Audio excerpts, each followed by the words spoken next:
away. I've lost about 15 years. I love your new haircut. It's awesome. 15 years younger I look now. Welcome to Ranty Earth Debate. Ranty no debate.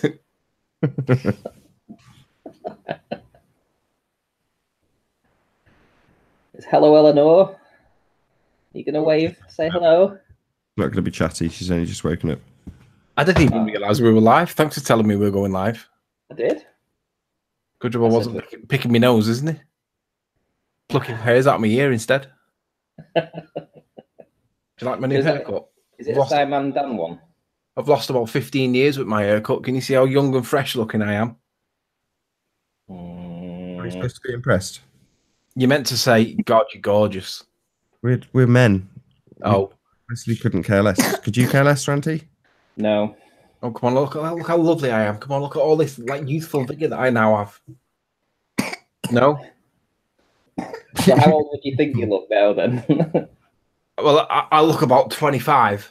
It looks like I've just started growing a beard, doesn't it? Like, you know, when you grow the goatee because you're just getting old. Oh, here we go. What, yes, have you gone back to your youth there or something? All turn back. Thanks. What? You've gone back to your youth. I've just got younger. Looks like you're going back to school. Yeah. I've got what's this bread called? Lavish bread. Lavish.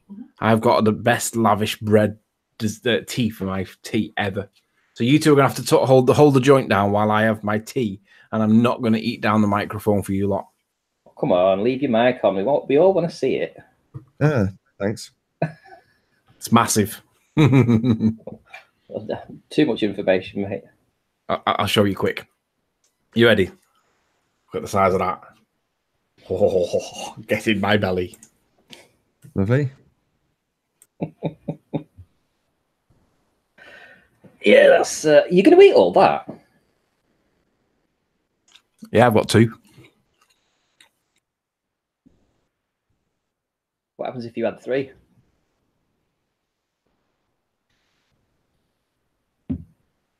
He's just said he wants to hold us to hold the fort while he eats. So now you're asking him a whole bunch of questions, presumably while he's got his mouth. Yeah, I was trying to trick him, but never mind. Let's talk about something far more exciting. So, how are you finding the P1000? The P1000 is awesome, I have to admit. I mean, the first time that I actually put the memory card into it, because I did a live stream unboxing it, and I put the battery in, etc. And then it reminded me, obviously, that I need to put the memory card in. So I've actually got one new memory card and two spare batteries that I've already bought for it, but I left them in a different room, so I couldn't actually just go and nip off and just plug it in straight away. So when I put it in, and after the live stream had finished, I did a little experiment with it, and wow, I mean, it's just so much better than the P900 in every respect. Not an experiment. Wow, it was an experiment to me. I wanted to see if I could see into somebody's building window like 2 miles away. And essentially, I could. It was a Zoom test. It was a Zoom test. It's a good job she wasn't showering. Who's she? Well, I'm assuming it's a she. It's the first time I've ever been able to see that far. But honestly, the imagery was crystal clear. It was surprisingly, the camera was surprisingly heavy, but it was no more difficult to maneuver and hold to keep the focus, you know, even though it has a much longer lens. I think all the work with the P900, you know, has got me to that stage where I can sort of, you have to sort of move your fingers up the length of the camera as the camera's actually extending extending itself to sort of like counter the weight differential. Weird. And we got Bob in chat. Hello, Bob. Ute, Rob, nice to see you guys. You ended that sentence. You can't what? What? You ended halfway through your sentence. Did I? Oh, I often do that. I get sidetracked, don't I? Yeah, so yeah, the P1000 just absolutely fantastic. The imagery was so much in my opinion. I might show you if I share my screen actually, because I did a comparison between the two. So let me see if I can get that up. P1000 versus. Make sure you click on your box so it stays on you when we're talking about whatever you're showing. Yeah, no worries. I will do. Move that out of the way.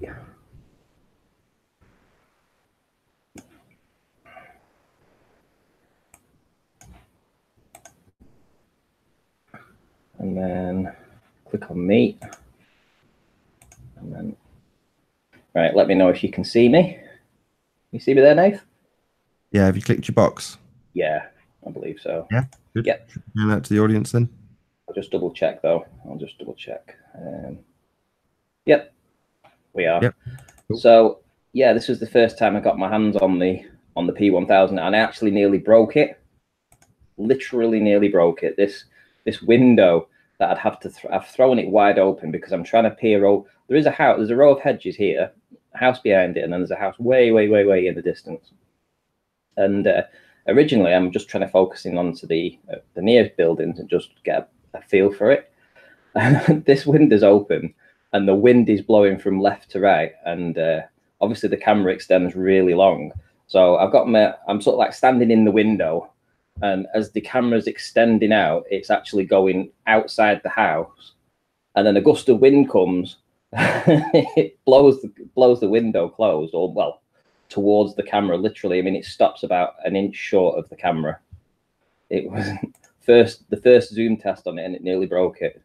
And you can see where the window is now, and then I'll zoom in, and when I sort of like pull back really quick, and you can see where the actual window was in a minute.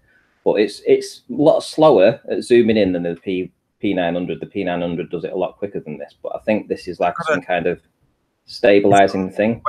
Hasn't it got a lot more mass to physically force forward in the housing of the camera? Well, yeah, it's a lot heavier. I'd say it's probably close to doubling in the weight of it. Yeah, so it's got the motor's presumably the same, and it's got to work twice as hard to move twice as much weight. And that's where the window closed. It literally closed in my direct line of sight, and there's where the window is. And then I'm like, shit, nearly bust my camera within 5 minutes of using it. So then I have to push the window back open again so I can. There we go.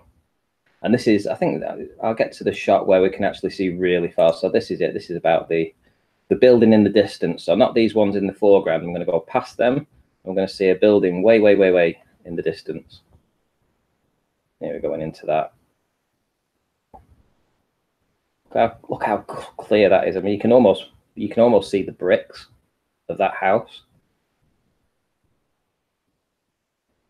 In the zoom on it's incredible. And this is freehand with it, probably around about, I don't know, 2200 zoom already on it. And yeah, it's hard to balance it.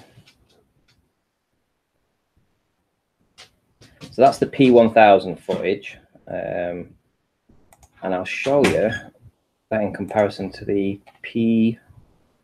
Which one will it be? Probably this one, I should think. So this is the P900.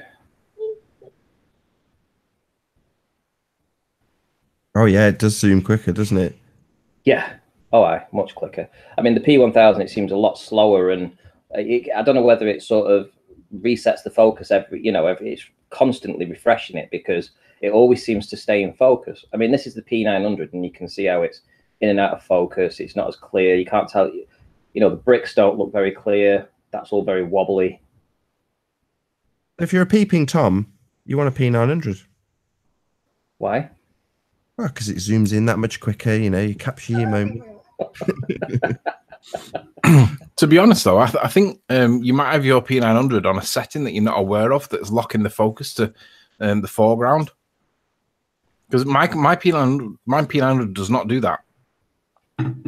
I bet you've got your focus. What's that thing called where you move the focus windows around in the viewfinder? It depends if you're on single point focus or. Yeah, I reckon you've accidentally switched it over from a single point focus inside the camera to a particular focus point, and it's not in the center of frame anymore. Right. Well, that's the P900 footage, and obviously it just looks like a brown wall here now. Sort of, you can still see it's a building, obviously, but you can't make out sort of like the bricks with the P1000. You was getting much clearer, sharper images. Can you go back to the P1000 so we can compare it? I know you've already done it, but we were eating. Right. Okay. Yeah. So this is the P1000. I'll get it to shout out to you in chat. Tells everybody I've lost weight. No, I've just had a haircut and it does make me look like I've lost weight. This is the P1000. To be honest, on the Hangout screen, I don't really see that much difference. Yeah. All right. Well, on my screen, I do massively. There is. Oh, she's saying there is. Yeah, there is. Yeah, you can. And look at that for a clear image. Yeah, very clear. But it looks quite flat color-wise. The color saturation doesn't look as sharp as the P900. You have to play with it and see if you can get how to get the best from it. I was going to say the color settings that'll be easily messed around within the camera settings. But yeah, you're right. I noticed that straight away. The color does look better on the P900 based on those two side by sides. But that doesn't mean a lot. I'm sure you'll get better colors overall from the P1000 than you will from the P900. Oh yeah, certainly seemed to be the way on Sandra's pictures. You know, everything about it looked better. But that's probably just because she's a far superior photographer to you, Ron. Thanks. I have no problems with you saying that, actually, because she does do incredible work. Everyone go and subscribe to Sandra right now. P1000 cool pics. So I've got some things that I would like to talk about for you guys. We've got SciManDan, FeCore, Miles the Liar Davis. I suppose we could even talk about Sean Ufford if we wanted to, and maybe even George Netanyahu. I think you've got a video ready to go on him, haven't you? Yeah, I'll publish it at 11. I've only just published a little snippet from today's debate with probably, you know, the worst person to actually make a good point next to, which is Jazzaconda. So, you know, if you're going to have a really cracking point made, it's probably the worst person to have it made against, because literally every rebuttal, when I listen to it back, is like, it doesn't even make sense. But there we go. My point was good, and the fact that it's contrasted by Jazzaconda's absolutely terrible rebuttals is neither in or there. Jazza sounded wasted today as well. He came on, he said he wasn't drunk, and you know, he kind of lost track of everything within 2 minutes. Ranty, I've just done a bit of research on that camera. The P900 weighs in grams 899. Yeah. The P1000 weighs 1,415, so it's about 50% more heavy. And by way of contrast, to compare it to the camera that the missus uses, 1415 becomes 2653. So her camera's like more than double what the P1000 is, but the P900 ranks in just less than 1,000 grams. It's not even a kilogram. So it's basically you've got under a bag of sugar in the P900. Yeah, 899 now for the P900. Yeah, the P1000's a bag of sugar and a half, and then your missus's camera's 2 bags of sugar. Yeah. So there is a significant weight difference. And to be honest, I've always thought that the P900 felt like thin, you know, like underweight. It felt like it was a bit anorexic. A bit skinny. Yeah, it feels like I'm playing around with a deck of cards in my hand rather than a camera. Anyway, sorry.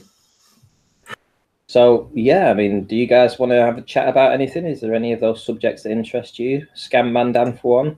SciManDan? Yeah. I mean, what else can you say about the guy with such a massive reputation that he needs to send little channels an email asking for... I can't see the sun. Sorry, totally sidetracked. Let me try and summarize. So SciManDan is trying to strong arm Ranty and Leeds rules by saying that he's going to get in touch with YouTube, and he already has been in touch, and he's got to get in touch with them via email first to tell them that they need to stop getting on his case, which is absolutely outrageous considering that's his entire MO. It is. I mean, his whole channel's hit pieces on flat earthers. That's his entire channel from start to finish. And when it's not even hit pieces, really, it's just reporting of his channel growth in real time. That's what my first video was about, the one he wants to be taken down. And also, these rules is just showing his channel growth and watch time over the past month or so. So it is literally reporting about his channel growth. There's that's it. So it's hardly even a hit piece, really. It's just that is the evidence. That is what's happened. That's us reporting on it. And he sent us emails saying that essentially he's going to get in touch with YouTube, and before he has to, let me just tell you what he actually says. Let me just tell you. According to YouTube, I need to contact you first before I take further action. So that's why I'm emailing you today. I can make a defamation complaint where I need to show how your video can damage my reputation. There have been lots of videos made on the topic since your first one. In other words, I'm to blame for this, and that your claim is false. How many YouTube videos are out there, whether they're right or wrong? Literally, how many incorrect versus correct videos are on YouTube? Do you think they're really going to make, you know, give him any kind of credence for his complaint? No. I mean, it's outrageous. Like I say, it's his entire MO to go attacking flat earthers. So the minute there's a bit of a chink in his armour and we try to exploit it, he's straight on the I'm going to complain to YouTube road. You think, well, how many flat earthers that he's have gone sending him emails saying, I'm going to complain to email, you're critiquing me. Oh, well, yeah, we're critiquing your YouTube path. Your journey through YouTube is being critiqued by us because we think it's fake as all hell. It is fake. It is fake. You know, when you gave the analogy today that it's like the bully that steals your dinner money off him, and when you punch him, he goes and complains to the teacher that you've punched him. There's a better comparison. It's like SciManDan doing a hit video against you because he thinks you've got something wrong. Then not producing any science to support his position, and then whinging when you moan about it on the way back on the bounce video.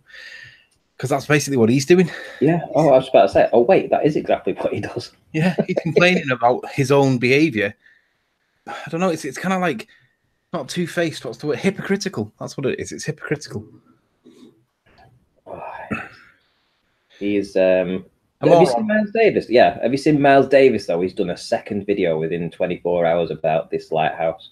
You know, after I absolutely smashed his... this is on a hill, it should be seen, you should see the building, blah, blah, blah, blah, blah. Do you remember that? And then he's literally come out with 2 videos saying, oh no, but you should see the bottom of the lighthouse, yeah? He's still going on about this, right? So I'm going to show you. Does he not understand that when it's behind something that's obstructing his line of sight that he isn't going to see it? Yeah, and literally, this image that I'm going to show you guys now, this is going to just, you know, hopefully put the entire debate to rest. Let me share my screen. Get out of the way. And then we'll share. I need to click on myself, don't I? So just bear with me. So click on myself. There we go. Right. So this image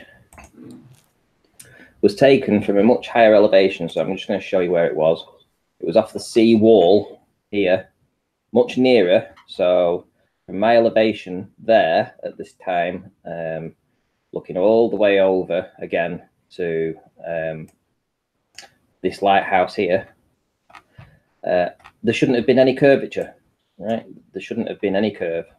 You know, I was literally just looking at it from, you know, from their perspective. If they were a baller, they would have no problem saying, okay, well, you know, we'll go for that. And I'm going to show you the image. So here we go. Now then, what's this, Anthony? Is that curvature? I had the wrong screen on. Sorry. What? Where are you pointing? So there's the lighthouse. There's the house behind it. There's the one chimney. There's another chimney, and there's just the tippy top of the roof. Just there. So any obstructions, curvature in their model, right? Yeah. So what Miles will do is he'll argue that that's the curvature of the Earth. Is that what he's done? No, because he hasn't seen this image, or if he has, you know, I don't know.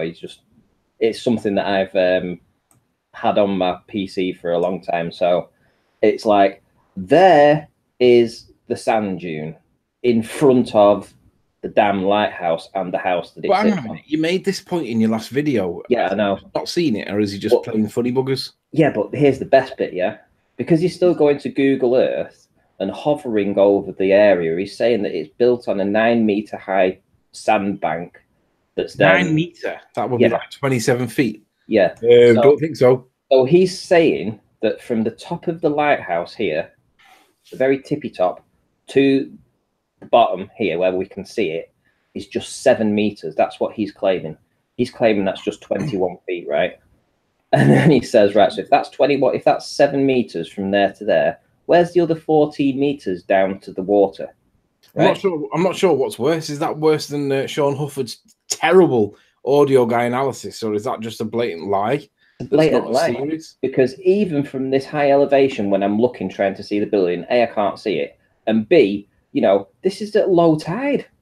This is at low tide. If I cannot get two extra of these lighthouses, right? These 7 meters. So if that's 7 meter, right, and I get that, and then I put another 7 meter underneath, that literally takes me to the water. So putting another 7 meter down here. Ranty, what he's doing is he's either completely ignoring the evidence, because I'm sure you made this point in your last video, did you not? Yeah, I did. So what he's doing is he's appealing to his own audience, and he's ignoring what you're saying. Out of interest, what's the light at the top left-hand corner? What do you mean? Here? Or no, yeah, that. What's that? I don't know. Probably just a bird or something, I would have thought. But here, we'll look over here. Yeah. Do you see what we're seeing over here? So here we've got the clock tower, and he's always saying that, oh, it's on an elevation and this, that, and the other. Bullshit. Well, hang on a minute. Look, that looks like a bridge that goes over the railway line. Is there a railway line that's going over? Where are we looking now? On the right of your pointer? That. Right. That. Yeah, that. Is that a railway bridge? No idea. You could find out what that is. I bet you that's identifiable. But you can see that it's surrounded by a sand dune, can't you? So my line of sight from this location, which is obviously on the right of where I would normally film, right? So my parallax from there, let me just scroll out. So here's this location from here. So my parallax, which is where I do all my filming from down here, will mean that sand dune effectively will be further over to this sand dune here will be more over here. In fact, this rock here that we've seen in the 1 foot elevation actually appears in front of this building, if you remember rightly. So that's the parallax, which means that this sand dune from my line of sight in Cleveland would essentially be roughly over here as well. So all of these, the bottoms of this church and the bottom of this steeple and everything that we see will have this sand dune in the way. And if you know anything about how light works, quite often the sand just gets blended in because it's not clear enough to see through. I mean, this white building behind, we can see that quite a lot because it stands out. When the sun's on it, it stands out. This sand dune. So remind people in chat. Remind people in chat. They're asking how far is it. This is 18 miles or so, right? Well, from here it's around about 16. And hang on, let me just get that. So this is from this location here. So what we're looking for, the distance to. Yeah, because what we want to do is really compare this to what we would expect the curvature calcs on Pontchartrain to show. Because if it shows all that glorious curvature that PMARS accepts for the sphericity of the Earth, then we'd expect to see it here too. Yeah, but like I say, this is more of a control image to show you the layout of the land. It's not. I'm not saying there's any flat Earth proof in this. I'm just showing you how the topography of the land looks, and like this sandbank that runs across here effectively stops my line of sight to those buildings that you've just seen over in Barrow here. The what's it called? St. James's Church and Barrow Town Hall. So I need to find them now. Of course, it's not going to be easy to find right now. I have to type it in to find it. Just type it in. Roughly, you'll do though. It's about the same distance that Pontchartrain shows, right? And Soundly gets all that obstruction at the horizon, all that mirroring stuff, and Baller's like what's his name? P-Mars thinks that shows curvature. Okay, Got so to ask how honest these people have been. well, so to the church, it's 16.34, right? Same as Pontchartrain. And then we've got a little bit further to, which is from about there to there, roughly. Ah, look. Yeah. So let's find out what that bridge is. Because go back to put that line in back for the church. It's in it?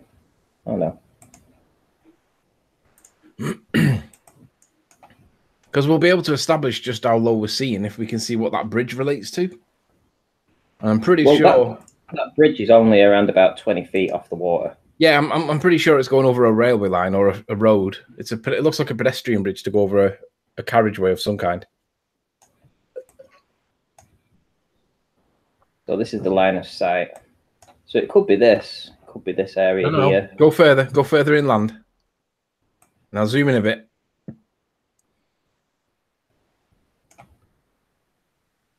You're talking about this. No, just follow that line. What is the line to the church? Yeah, zoom in and then zoom in and work backwards. But hang on, just before you do, just flick over to the other image and let's see if we can see where it is relative to the church. So it's pull it up. It's basically. I can go. Hang on, let me. So there's one that's basically right in front of it, and there's another one that's. All right. That looks like some kind of. I'm not really fussed. I'll be honest. I'm not really too fussed. Okay, then fuck you.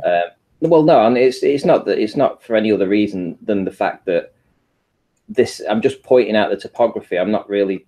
We don't see this in any of our footage because this sand dune, by virtue of parallax, comes over to about here. So we would never get to see that anyway, whatever this is, in the 1 foot observations or the 5 foot observations, we wouldn't see them. Yeah, I agree. Even finding out what it is wouldn't help anything. No, but what you could see is what that relates to. Is it going over a road? Because if it's going over a road and it's a pedestrian bridge, it's not that high. It's about 15 feet, 16 feet. But look at this from an elevation and nearer, right? How many times have we seen this sort of loads height in my observations? It's literally all of the building. And of course, we've got the sand dune that would be parallaxing it, just as the sand dune here is in the way of this. Yeah. Gleam Mac in chat says that he was interested about the bridge too. Oh, was he? Yeah, I think we should identify that bridge. I don't. Let's move on. Oh, fuck you. You always disagree with me, you. Right, so this is the medical centre in. Well, if I can find out what that is, put the medical centre on. Right. I just want to see what it is because I'm nosy. Yeah, let's go for that. I think the car passed its MOT today, first time. No, one advisory. Yeah. That's it there, isn't it? Yeah, I think that's it. Right, so put your line of sight in. Sure, that's it. So, well, it's only to the right of it, really. So, yeah. Whatever. So it's going to be coming over this, coming over here. I don't know. It'll be something around here, though. I'll just leave that there. I don't think there's anything else that's in that line of sight. Right, now zoom into the red line. Because there will be something that goes over. So it's not that. So go on. Oh, hang on. Is it these here that look after these boats? No, I don't think so. I don't ramps. They look like train track things to the side of the boat. Just get on that red line and slowly go across it. Right, it's not the sewer plant, so go past that. Zoom in a bit so we can see. And just follow the line. Right, go on, keep that. Yeah, that's better. Now zoom in. Right, move up. That's it. All right, so it's not that. It's not that. That won't be there. So it has to be something that's here. Right, there's a building in the foreground. No. Just go backwards a sec. That can't be the medical centre then. I think it is. But wouldn't it be blocked by that Asda or whatever that is? No. Just check that is that Norwood Medical Centre. Yeah, every time I try and drop my mouse now, Google Earth doesn't work, but it is the medical centre. You can try it on yours. It won't allow me to do it. It's kind of banned me from dropping my little man and seeing nothing lights up for me anymore. Oh. Yeah. Which is a bit of a bummer because then I have to look through it through Google Maps. I might do that actually. Let's have a look at that. Go to maps. It's getting proper dark now. It's like 7:30 and it is actually almost dark. Share the link with John. Hopefully he'll spice up your live stream. Spice up your life. Spice it up. Spice up my life. Right, so Google. He signed out of the live stream yesterday and ended up chatting for several more hours. And then I shared the link with John, and I don't know, it's always interesting chatting to John. Just don't mention religion and Christianity in the same sentence. Come on, where is it? Type it in again now, won't I? Barrow Town Hall.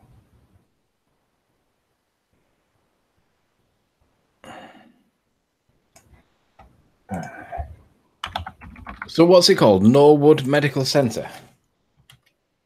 I don't know if it is called that. I'll show you what it is now. It's here.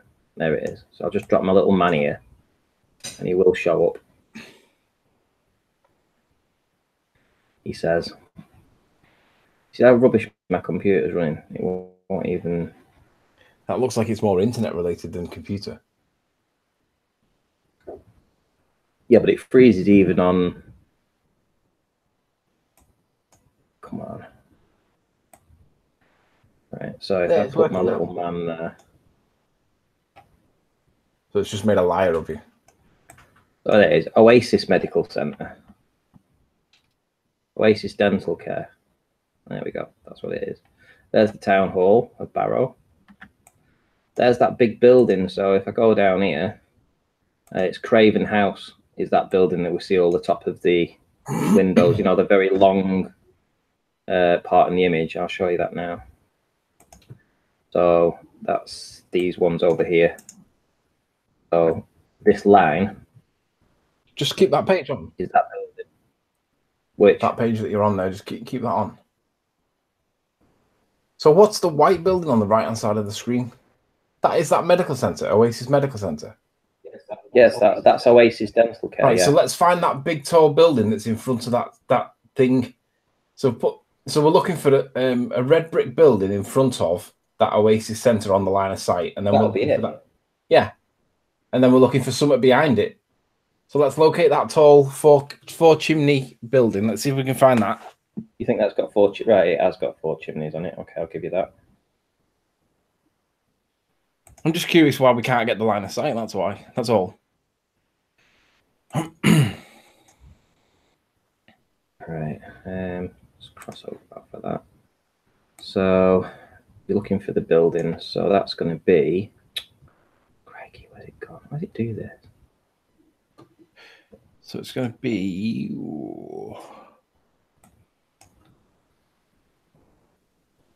It could be that cafe or something, I suppose. Nah, it's got to be closer than that because it was big. It was really big relative to the. Well, there it is. So show us the building. Is that it? Is that it there? This one? No. I wouldn't have Sure? said so. Although it is on the line of sight. Right. Okay. So then, go back to the picture.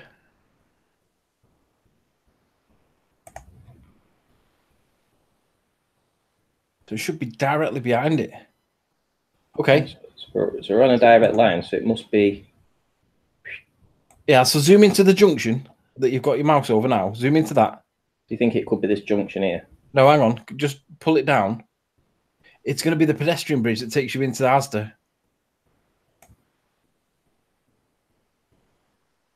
Okay. Put it down a bit more.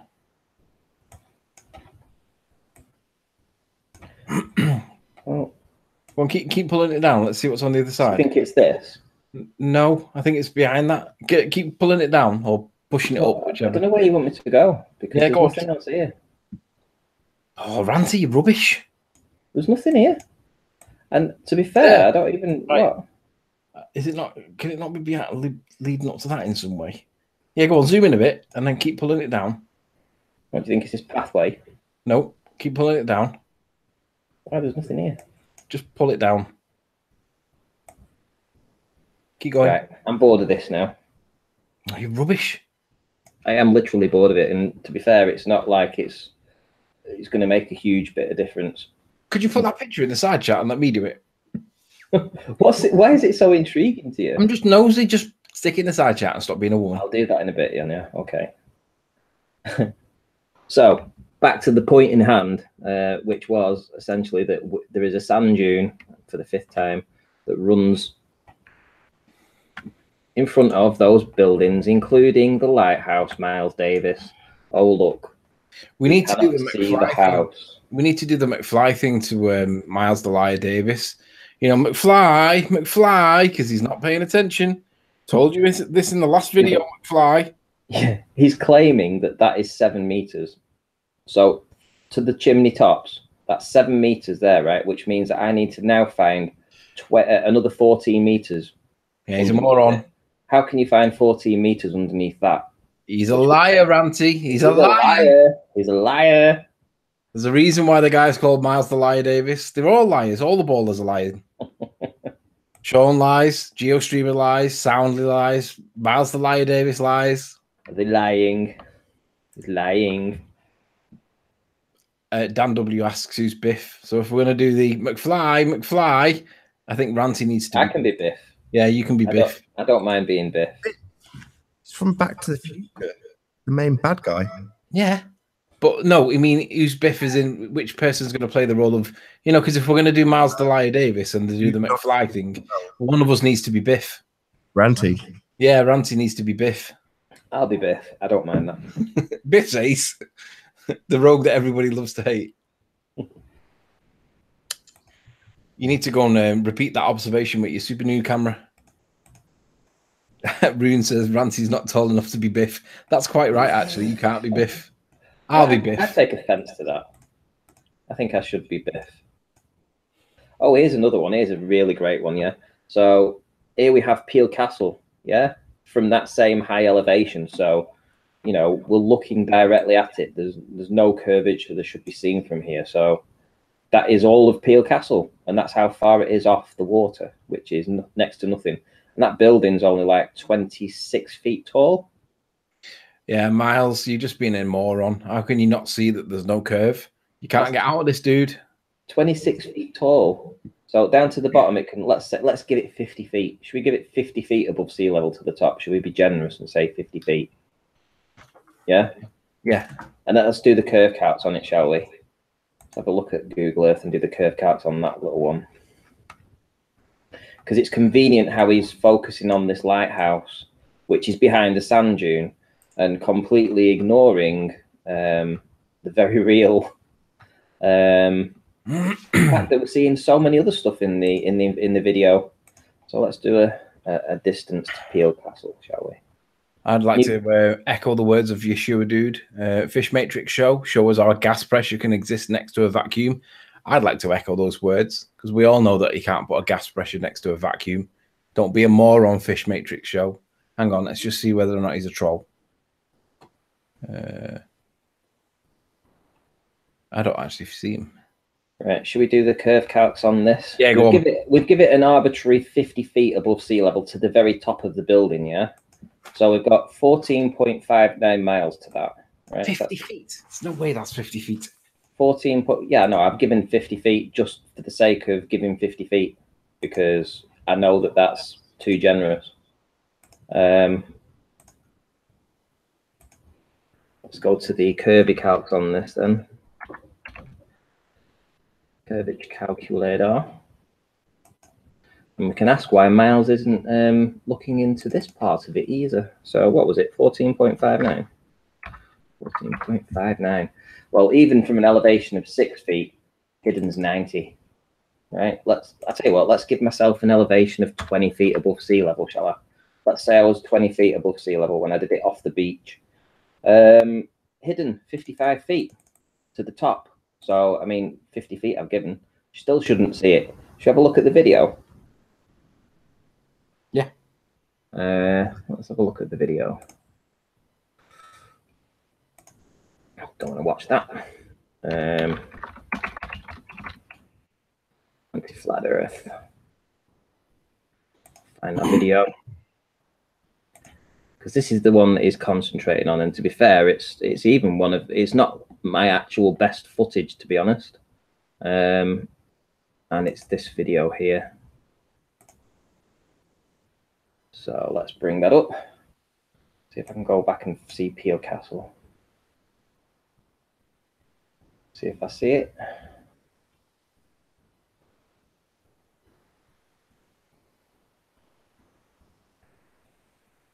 I'm just scrolling through, see if I actually do come across to Peel Castle.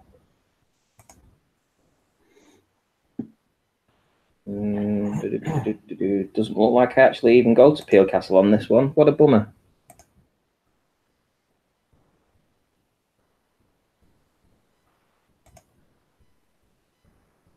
Oh, well, I guess I'm going to have to eat some crow on this one because it doesn't have Peel Castle in this particular video. So, some crow? Yeah, I'm going to have to eat some crow on that one because there is no Peel Castle in it. Eh? What does that mean? I've not heard of that one. Eat crow, humble pie. Why would you have to eat humble pie? Because I said, how come he hasn't focused on Peel Castle? Ah, just retract it. You don't have to have... No, don't be silly. Well, I am... Well, yeah, immediately. You know. That's all. Comment retracted. Okay. Comment retracted. I'll find Peel Castle in another one. Off the same play, you know, at the same place, basically. Right, okay, so here we go. Here's another one. Same location. I'm bored now. Oh, there it is. There it is. What? I'm bored now. Can we not start attacking some silly ballers? Yeah, we can in a minute. But come on. There's Peel Castle. There's all the other bits of Peel Castle. There's the other side of it, the other side of it, yeah. There's Peel Castle. Ranty, there looks like a little bit of obstruction there. Does it? You think so? No compression? Yeah, probably. You don't think there's compression? You know when we always see that dark blue line at the horizon on the water? I know what it is now. That's just compression. That's why it looks dead dark. We know we see it in quite a lot of videos. It doesn't make any logical sense. What do you think, Nathan? It makes every sense. Yeah, but why does it do it? I don't get it. Because why would anything physically change its appearance? Because, I mean, it would look like refraction's bending the light up and compressing it. Nathan, what do you think? It's a mixture of a lot of things. It's Aries diffraction in terms of what you're looking at and the amount that you can bring back based on the zoom of your camera, but it's also atmospheric refraction that's causing it to mirror up and down upon itself. But it's not just one thing that you're seeing. And ultimately, there's always going to be an element of Aries diffraction because there's going to be something in the distance that's just too small an angle to see. So it's not just as simple and cut and dry as saying Aries diffraction, but that is always in play. But you've also got the atmospheric conditions, etc., etc., etc. Ranty, have you seen Jed Skeptic's video responding to SciManDan? Jed Skeptic? No, who's that? What I'll do, I'll save as image 256 trim. Dan W sent it me in chat. Oh, whoever saved it to, hang on. Save as desktop. Good. I'll send it to you on Skype. Just play this. It's quality. There we go. Let's just play this and we'll just laugh because it's quality. Okay. 1 second. Just give me like 1 minute and then I'll put you on. No, you'll have to show because you need sound. Yeah, but I can't play sound through this. It's not Nathan's. No, you. How does that work, Nathan? Well, you could give it to me and I could play it if you want sound. Okay, then. Stick it in the chat. Well, what do you say, guys? Can you see that? Squished. Can you see what it is yet? Well, don't forget, 90 feet should be hidden. So let's put a line in where 90 feet should be, shall we? Put a little line in. The problem with this one is they'll just say, oh, well, he's just got less refraction on this day, Ranty. It completely supports a sphere Earth. So we've given 50 feet of the bottom one. So there's 50 feet to the top. So to put it to 90 feet, should put it about, I don't know, way about there. Then when we put it on this image, that's where the curve should be.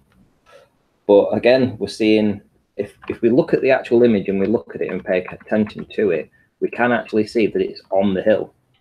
So that's the hill there. And we can see the hill beneath it. So we're seeing down to the hill. We're seeing this building here, this building here. Actually, Ranty. This is here. Ranty. You can even see the V on it. Look. Ranty, you can tell that it's compression. Yeah. On the bottom picture, can you see the closest corner of the building to us? Put your mouse on the closest corner. Which one? The only, yeah, that one there, right? Can you see that little triangle that your cursor is on right now? Yeah. That little triangle there that's part of the structure. You can see that triangle on the above one, and you can see that the gap underneath it is the same size as the one below it. You're seeing the whole thing there, and it's being squashed from the bottom up. I agree. So that which they call curvature is actually compression. Yeah. Well, Aries diffraction incorporates that, so it's a narrowing of the angle to the bottom part of whatever you're looking at. The further away it gets, obviously, the narrower the angle gets also. But if you lower your elevation, the same thing applies. Now, before it vanishes completely, you're going to see the effects of compression. It's going to get more and more squashed. And that's precisely what you're seeing. So where you would ordinarily say we're missing 200 feet or something, well, no, the bottom 200 feet's either gone completely through angular size reduction, or it's being squashed exactly as it looks like it's being squashed here. And let's just not forget anything. That let's put something in. We shouldn't even see this. Did you watch the QED I did with Zach? I've asked you about 3 times. I bet you haven't. I can put another X above it and say, shouldn't see that either. So yeah, no, I haven't actually, Nate. You just need to watch that. It gives a detailed explanation of what you're seeing. In other words, the narrowing of the field of view and how that causes things to double upon themselves, like you've got underneath the stena line in the bottom of the right-hand image of the boat. He explains all of it. Aries diffraction. Well, this is what I presented today, isn't it? If you think of the top of the boat, and then so we're putting the red line through the very top of it, that little mast that goes directly through it. Then the top of the boat where the cabin is, again, that matches up. If we go down to the orange boat, lifeboat that's on it, again, that matches up. So at the moment, it all looks consistent, even going down to almost the bottom of the red S. Again, that looks consistent. So everything above that narrow zone retains its size in comparison to any elevation. It's only when we then start analyzing the stuff that gets really compressed at the bottom on this right-hand image that everything else starts to mess up, and that's where we lose everything. You know, all that compression, all this wording over here is now compressed into a very, very small band over here. And if you look at the orange boat underneath the hull of it, you can actually see the orange part of the hull here in the image. And you can make out all the words of the stena line, which proves we're seeing all of the boat. It's just that it's compressed into a very, very small band. Whereas anything out of that, let's say 0.2 of a degree, is now consistent. You know, anything above that red line now, you could put that out and you could blink test it and it would look the same because of the same width, same height. On Aries the only problem is with Aries diffraction, it says that there is a limitation to the angular resolution of what you're looking at, and it cuts off the last 0.05%, the 0.05 or 0.5 degrees. So you can't actually see it anyway, but that's saying that we can see it. It's just squashed. No. That would mean that it's not within that parameter. But if you got like another foot lower, or you went back another, I don't know, quarter of a mile, then it would be completely gone. But again, it's back to Aries diffraction. It will squish because of the limitation of the angle that you're looking at it from. It's just as simple as that. You've got a limited viewing angle to the bottom section, but you still have an angle to it, so you can see it. Exactly. And when we had Alan B coming in today, and the Rumpus saying that this can be easily explained, I think that's bollocks, because I'll tell you for why. It retains the width, you know, from one side to the other. These are scaled the exact same width apart. So from the front to the bow is the same. And yet anything out of that compression zone, you know, above the red line now, everything above that is equal to the other one, right? There's no discrepancy in any of the sizes of the heights, anything. It's just underneath that's compressed.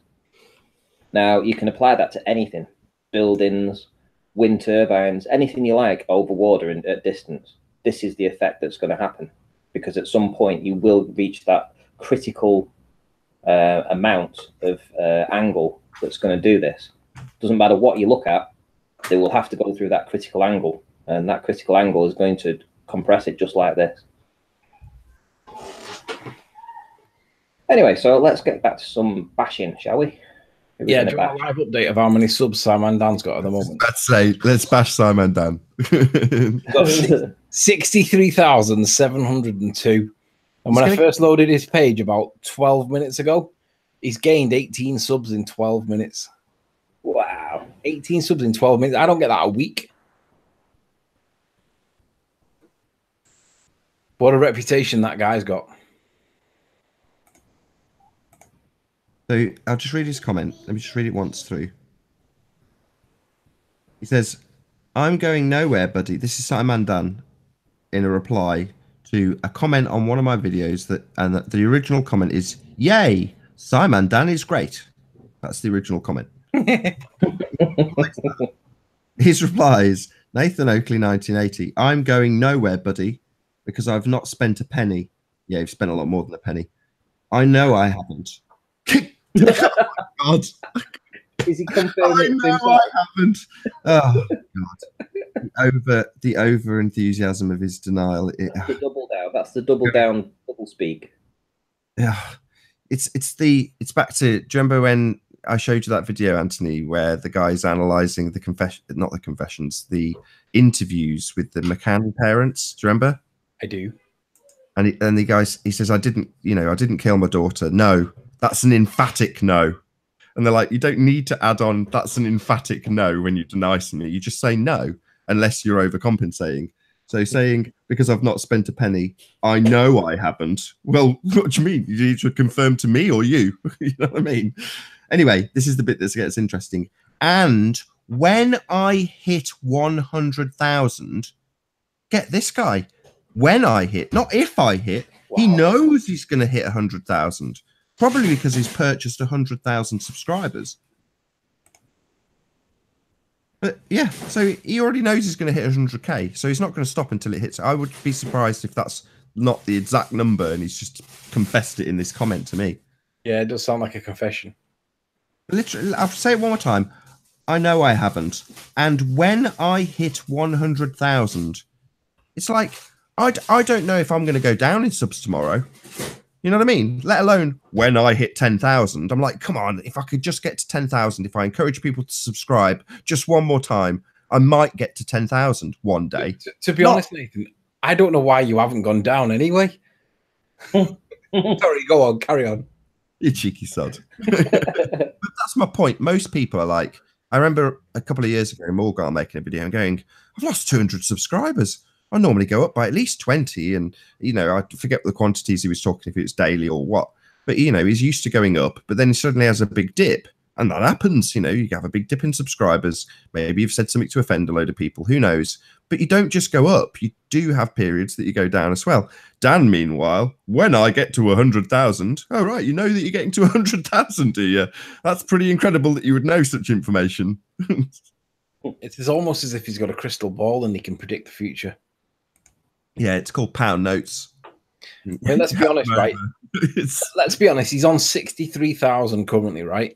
If he was to say, when I get to 100,000, not only is he basically giving an admission, I agree, it's like an embedded confession, but it's quite a speculative like statement to make, don't you think? That he's gambling by saying what he's just said, that he's going to gain the extra 34 that he needs, or 36 that he needs. You have no idea that you're going to get that. Well, yeah, but the thing that he goes on about more, so that he dedicates considerably more words to, I'm going nowhere, buddy, because I've not spent a penny. I know I haven't. So that's quite a lengthy sentence to say that he hasn't bought any subs. But then when he says, when I hit 1,000, there's no weasel words around it. It's just a statement of fact. Yeah. It's like only a few words to tell me that when he's going to hit 100,000. It's like, so the bit that's true, the bit that doesn't need any qualification, is that Dan is definitely hitting 100,000. The bit that needs lots of weasel words around it is that he hasn't spent a penny on it, and he knows he hasn't. It's like, what, you need to tell me and clarify that you know you haven't spent a penny after saying you haven't spent a penny. Nah, that's just the telltale signs of a liar. Yeah. It's like saying, yeah, I didn't kill him, Your Honor, and I know I didn't. I didn't steal the money. I know I didn't steal it. I really emphatically know. I know what's a better comparison. A better comparison is saying that mic noise came through your mic. I know it came through your mic, and we all know it didn't. They've got it off pat now, haven't they? By doubling down. These ballers, they made it into a playground. Segue from Dan into GeoStreamer. Well, the ballers generally seem to be making this into a playground when it's against them. But when it's against us, it becomes like the most serious thing in the world ever. Riley's lied. What, because I said the wrong FeCore? Wow. Yeah, all right, I made a mistake. So what? But that FeCore thing will haunt me for at least another couple of weeks. But nobody's saying anything about GeoStreamer being whispered to by Soundly. Nobody's saying anything about Miles Davis, completely ignoring the previous video. I mean, now let's be honest, no one's really bothered either way. But my point is that when it's against the ballers, it's dead trivial. But you get caught out in a mistake like I made, and all of a sudden it's the biggest news on flat Earth. Isn't it funny how the ballers behave when it's against them? Yeah, they don't like it, do they? They don't like the boot on the other foot. Essentially, that's it. Yeah. And then they make a big drama out of it. So you've got, for instance, SciManDan emailing like Leeds Rules and myself, you know, essentially begging for us to take the video down that's upsetting his feelings. And then if we don't, he would then given us notice that he's then warned us about it and he will be reporting us to YouTube over the video content. Where does that sound familiar? Oh, yeah, I know. We have Sean Hufford throwing his toys out of the pram, threatening to sue FeCore because essentially he's lying when he says that it's white noise, and that's how you're able to identify that it was coming through your mic as opposed to GeoStreamer's. Can we talk about Coriolis for a minute? Sure. Are you still there, Nathan? Oh, we're going to get to Georgie Porgy. Yeah. Are you there, Nathan? Come on. This is your minute. He's gone just silent. can't get the staff. You know, it's all so slick when it's on his show. I know, and he just doesn't care when it's not on his show. No, off he goes, having a pee or something. If he's gone too long, we know he's not having a wee.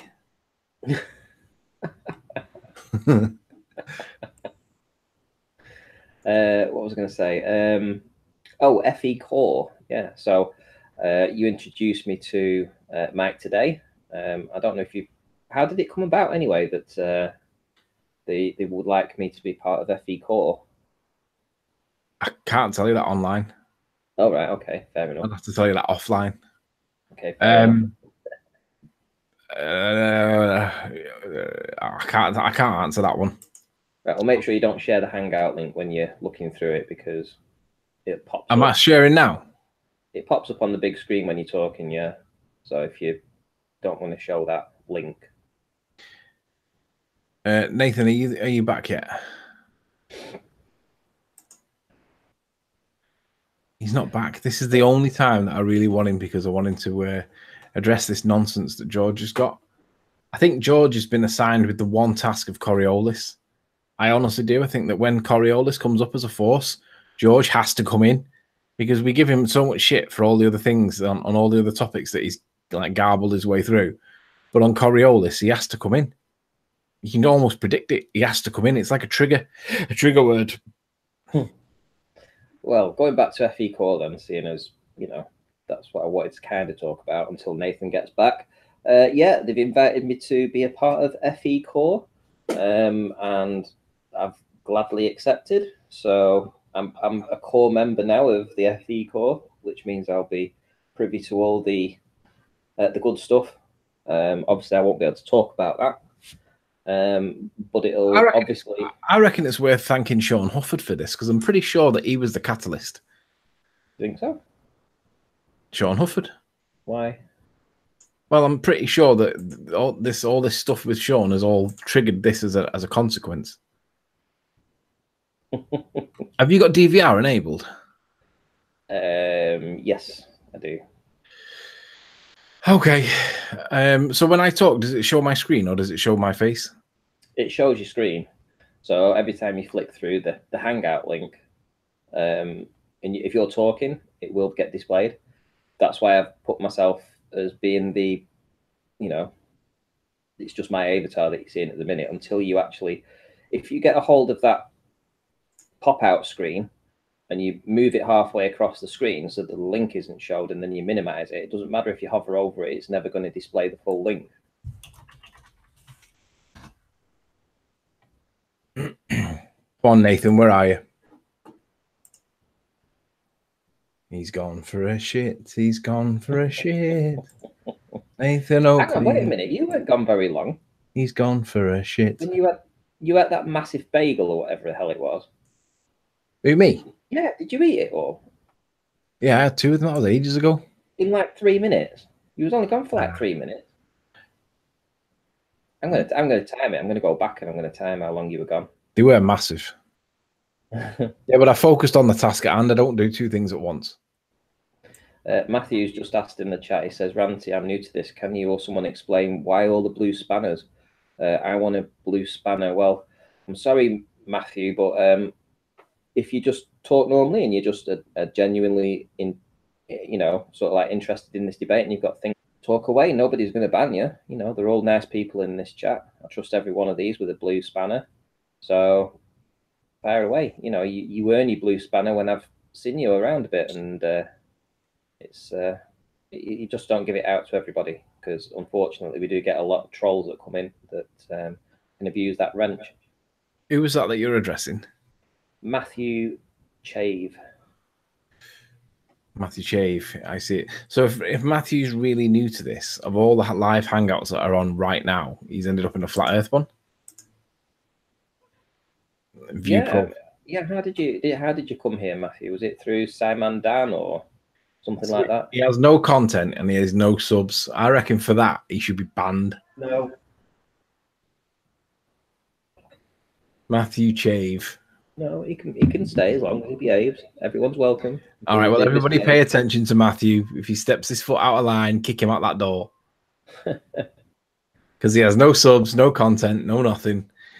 Right, Simon's asked what are all the benefits of being an FeCore member. Well, knowledge, information.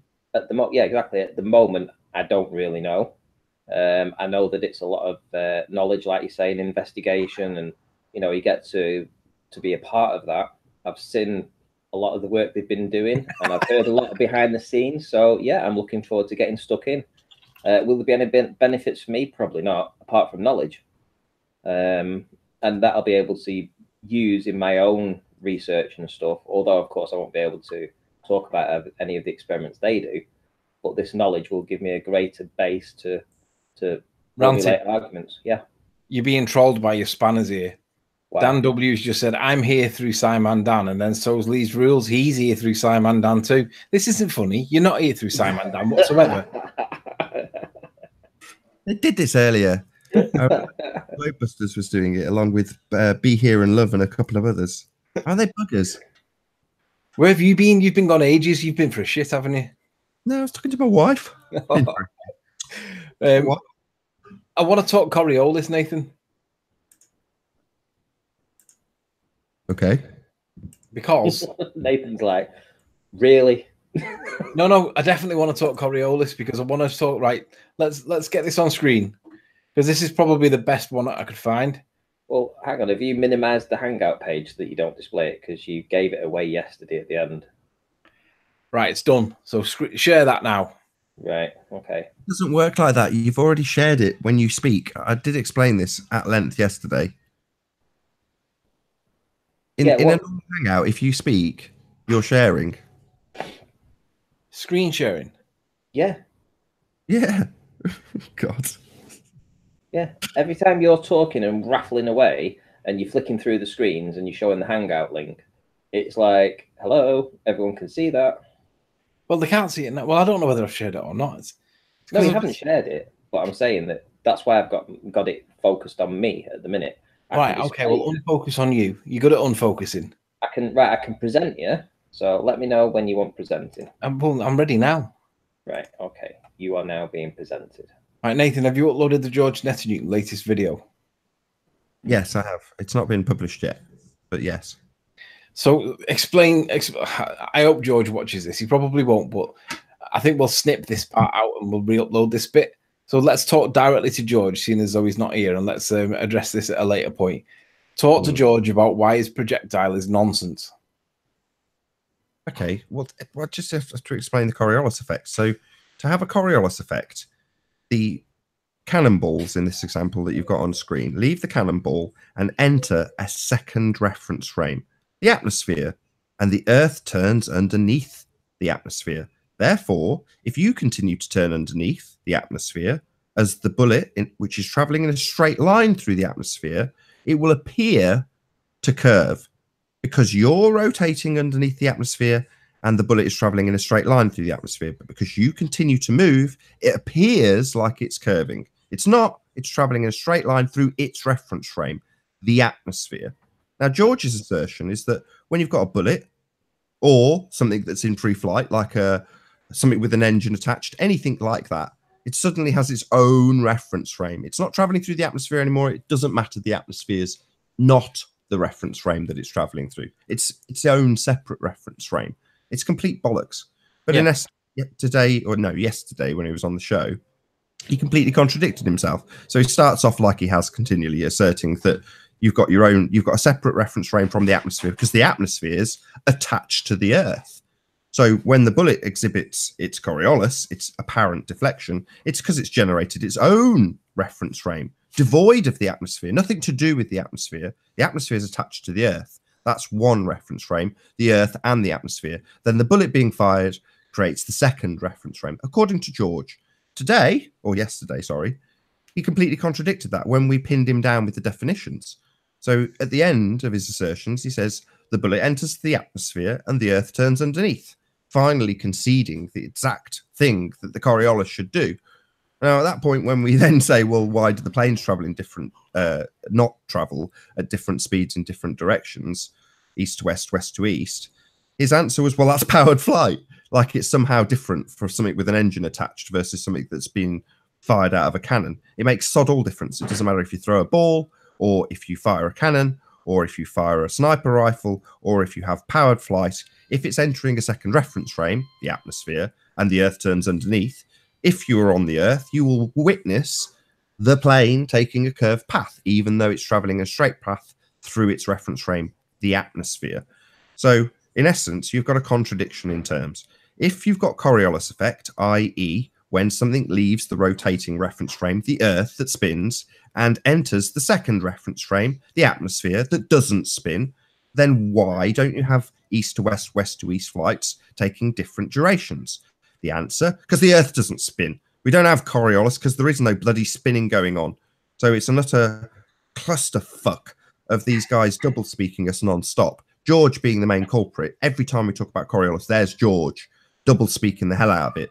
Yeah. Is there not an easier way to think about it? If you think, let's suppose, right, if you're walking down the street, you are you. Everything that's inside you is you. So if you was to spit, if you decided to go and spit to the side of the road, whilst it's inside your body and you, it is part of your reference. As soon as it leaves your lips and goes into the atmosphere, it is in a different reference frame, yeah? It's the same thing. And the Earth is the first reference frame. So it's, if you scale it down to a roundabout, you've got a roundabout. Everyone can picture this. Forget the Earth for a moment. You've got a roundabout and it's spinning. Now, if you are sat on that roundabout and you throw a ball, then the ball, as soon as you release it, will travel straight. But because you're continuing to rotate, it looks like it's curving. Now, the reason for that is because the roundabout's rotating and the air the ball enters isn't. That's how you have Coriolis. You scale that up and you have the Earth turning and the atmosphere, the second reference frame, not rotating. That is, by definition, the Coriolis effect. If you're to have a Coriolis effect, you've got to have two reference frames. The Earth spinning and the atmosphere not spinning. The problem being, as soon as you get to planes, then you've got a big, massive contradiction because they don't take different durations. And if the Earth's spinning underneath the atmosphere, then the planes will take different times, east to west and west to east. Simple as that. And let me just address what's his name, Alan B.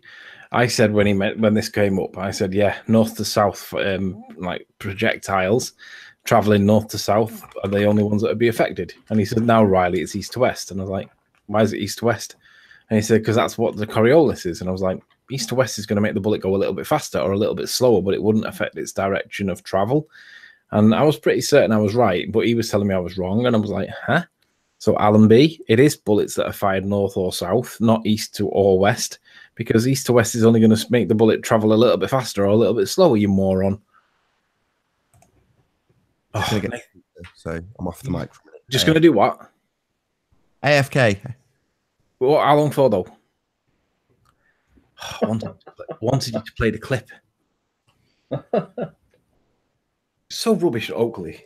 Which clip are you after? The one that he's going to release the video, all right? No, the one of Jed Skeptic Media talking about SciManDan, it's ace. Matthew Chave says he's got to go. Thanks for answering my question, which I did. I've heard this bit before, so he's not a newbie. I can keep the spanner. Can I? Okay, thanks. Yeah, bye. Shut the door on your way out. The other thing was Dan W's asking you to play the link. When Nathan gets back, remind me to get him to play the video. Jed Skeptic Media, it's quite funny. Jed Skeptic, is he part of that non sequitur stuff? No. Jed Skeptic Media is just a dude. I don't really see much of him, to be honest, but he's just a guy like us. Right, okay. Did you hear what Nathan said about what he was doing? By the way, the screen's stuck on me, by the way. You need to deselect my screen. I have. I've put it on me. Oh, right, okay. Did you catch what he said he was doing? Play me new video for a laugh. He says, can you play with sound? Nah, not sure how it works. No, it doesn't work through Hangouts, does it? So Nathan does. Remind me when he comes back. Right, so that's SciManDan dealt with. That's Miles the Liar Davis dealt with. Who else can we deal with? Well, in the side chat, we actually have Peach A, who says that if you go and ask Nummy agrees with him in his belief that Barack Obama is Will Smith. I don't believe anybody agrees with Pete Shea on anything. I'd like to see Pete Shea's evidence that Nummy agrees with him on anything, because I'm pretty sure he doesn't. Can you actually see that though? I mean, no, he's making an assertion. Let's see the proof of it, Pete Shea. Pete Shea. Let's not bother. Actually, Pete Shea. Ramshackled bloke himself. Yeah, he was the one that first started that off, isn't he? That ramshackle. So he claims. Can't really see any justification for it myself, but he thinks it's credible, so must be true.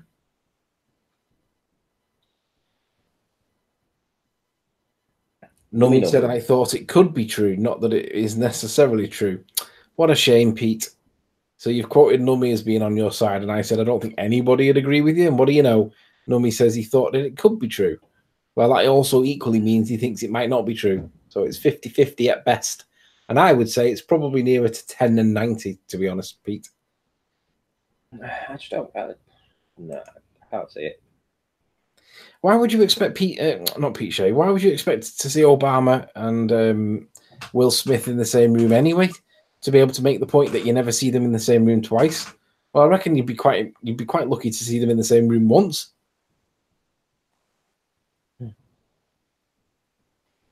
So, any news on Sean? Have you received your litigation yet? No, you're not going to get receiving right. All he needs to do is tell people or prove to people that he's instructed solicitors or barristers or whatever they're called over there.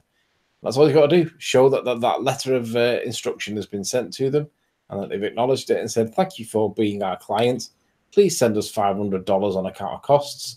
We look forward to receiving your check. Because that's what they do. And until he does that, he's full of donkey poop. So remind us again, though, why does he want to sue? What does he think? What does he think he's going to achieve? I mean, what's his complaint? He can't sue me because I'm outside his jurisdiction. He can't sue Mike himself because he's outside his jurisdiction. But he thinks he can sue FeCore because he thinks that because Mike said something that FeCore are now responsible for everything that he says, and rather than Mike himself individually or that he has no action against. Anyway, he thinks that he's got a line of action against FeCore because Mike said that he's a liar. Well, that assumes that he is actually lying. Sorry, that assumes that Mike's wrong and that Sean's actually telling the truth. And we all know that Sean tells lies. We all know that Miles the Liar Davis tells lies. We all know that all of the ballers tell lies. All of them. We saw a good example today of a good baller getting his head stoved in. Was what's his name? Charles, Flat Earth Math. When asked the question, how do you know that the sun's 93 million miles away? Started citing Kepler's third law on interplanetary motion. And when pushed come to shove, he was asked, how did you convert the relative distances to actual distances? And basically, he started fluffing his lines and he couldn't get the answer out because the answer is you have to assume the radius of Earth. But he can't get that out because the minute he does that, he's knackered. So is that an intentional mistake, otherwise known as a lie, by not citing the answer because he knows he'll get stuffed? Or was it just that he failed to produce evidence to support his position because he didn't really know the answer? And I'm going to say it's the former because Flat Earth Math knows these and he's been called on it numerous times. He promised Nathan that he would prove R if Nathan did something. I can't remember what it was now, but not never materialized. A bit like Sean promising that you'd be able to show these hangouts, that this hangout that he thinks that I've played. No, Sean, there's no hangout. That's why we call it a unicorn hangout. It doesn't exist. Well, they're all liars. SciManDan lying about how many subs he's got, genuine, organically created subs. None. Well, he might have 100, maybe 200. We'll call it 500 for, a little bit of leeway because, it's been around a month now, so he should have at least 200, 300, 500, whatever. They're all liars, all of them. So how well versed do you think they are now in this debate, or all this bluster that they did like a year ago when they seemed to be ruling the roost? Why have they scurried away now? Why aren't they coming back? Simon Grabowski says, Sean Hufford will not do the litigation. His plan is to raise the money for the audio specialist. Only then if the evidence benefits him, will he do litigation. That's not what he said in his last hangout, Simon. He said, quote, I'm not waiting for FeCore to blah, blah, blah. I'm going to do it anyway. He's had a word with the head honcho over at this audio labs place in California, and he agrees with Sean and his methods. So that's not true, Simon. What? So unless you know something new, that's not his current position. Wait a minute. Say that again. He's been in touch with somebody who reckons that this white noise is some proof that it's coming through your mic. He had a lengthy conversation with a guy with a PhD that runs an audio forensics company. Shit. He always gets to the head honcho, Sean, doesn't he? He never gets stopped by the receptionist on the desk. And it's complete and utter nonsense. I'm calling nonsense. Hence the reason why I'm attacking him, because he's a liar. And I want him to prove that he's got... I want to see that signature on that form that says that the sound did not go through GeoStreamer's mic, because I don't think anyone's going to sign that. I think Sean's lying. I don't think he's bluffing. I think he's lying.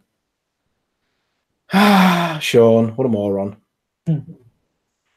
It sounds very fishy to me. Pete Shea says, no, he just backpedaled under pressure. No, I think he's just corrected your misinterpretation, Pete. Your ramshackled misinterpretation. I'm back. About bloody time. Right. I've sent you that video. What, the George Netting it one? Oh, Simon Gabrowski says, I know what he said, but someone sent him a message saying what I wrote, and he loved that comment. Oh, right, so that makes it true, does it? Because he loved your comment. Well, look what happened with Jose when Jose loved everybody's comment. Everybody thought that he'd become a baller. So what does that tell you, Simon? I think that you could actually be Sean Hufford in disguise, because Sean misrepresents statements as like negligently or as recklessly as that. No, he liked your comment. That doesn't mean, or loved your comment. That does not mean that he supports your view. Sean's current position, according to his most recent video, is that he's had a conversation with the PhD guy who agrees with him on his technique that he used to work out which microphone did what. And he's asserting, or Sean's asserting, that this guy agrees with him. So we're calling that, because I don't think that's even true. And I want to see that guy sign off that statement of truth at the bottom, that honesty statement, because I don't think any audio guy is going to sign off a statement to that effect. We all know it came from GeoStreamer's mic, and I'm pretty certain that if you were to crowdfund it, Sean, and raise all the money to pay the exorbitant fees, that's what you will get back. That's why I'm pushing it, because I don't think he's going to sign it in his name to say anything to the contrary. Did you want Nathan to play a video, Anthony? Yes, please. Dan W sent a video over about Jed Skeptic Media. Oh, actually, there might be a copyright issue here. Would there be a Yeah, possibly. Whose video is it? Jed Skeptic Media's. Well, definitely not then. He's definitely struck people in the past. He struck Patricia. Oh, has he? Yeah. Oh, Dan, we can't play it, man, because it's Jed's material, and if he's a bit dodgy, then we'll have to play safe, and unfortunately, we can just plug it. Go and check out Jed Skeptic's Media's video on his channel. It is really funny. It's quite good. That might be wrong, actually. It might be Patricia that struck him. Yeah, well, me and Jed haven't had the best of relationships in the past, but so I don't think I really want to play his stuff on my channel. If he knew it was out there, he'd definitely strike, I'm sure. Do you not like Jed Skeptic Media? Yeah, I think he's okay. I don't watch him.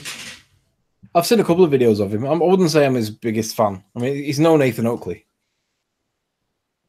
Is that so? Soundless Banana Cam says, is it true that Sean was in a car accident and his airbags went off? I don't know, but I've heard something to do with Sean blames a change in sexual, or I'm not sure of the story, but apparently he's had a car crash and he woke up a woman or something along them lines. I mean, I've never heard of that myself before, but I'd probably call bullshit on it. But it could be true, because I don't know whether. I know that you can get, with serious trauma, you can break out in a cancerous growth as a result of a serious trauma. But I don't know. It doesn't seem credible, does it, that you could have a car accident and wake up somewhat other than what you were when you crashed? I've just posted a link in the side, Nathan, if you want to play that. Hyena wants us to play it for him. I know he always plays it with music. So I've just put it in the Google. Was it in this side chat, yeah? The Hangout, yeah. Dunning-Kruger. That's the one. Have you seen that yet? I've not, but I'll just share it with you. Hold on. Okay, so let me know when you're sharing. You got yourself ready, and I'll present you. I know how to share without revealing your Hangout key. Right. Like Welcome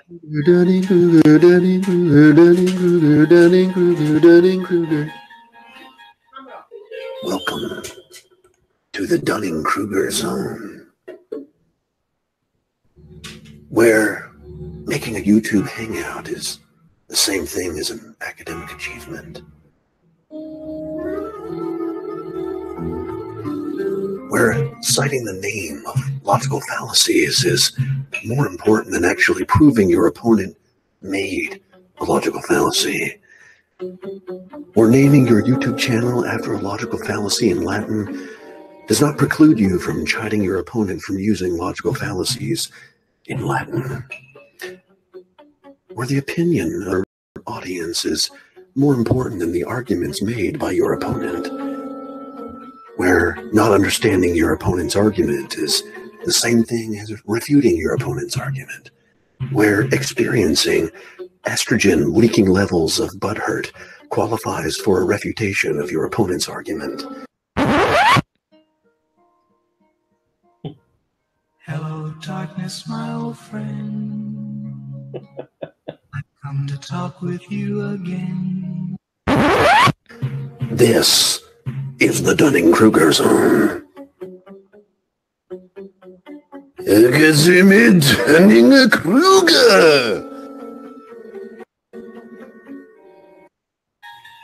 Dunning-Kruger, Dunning-Kruger, Dunning-Kruger.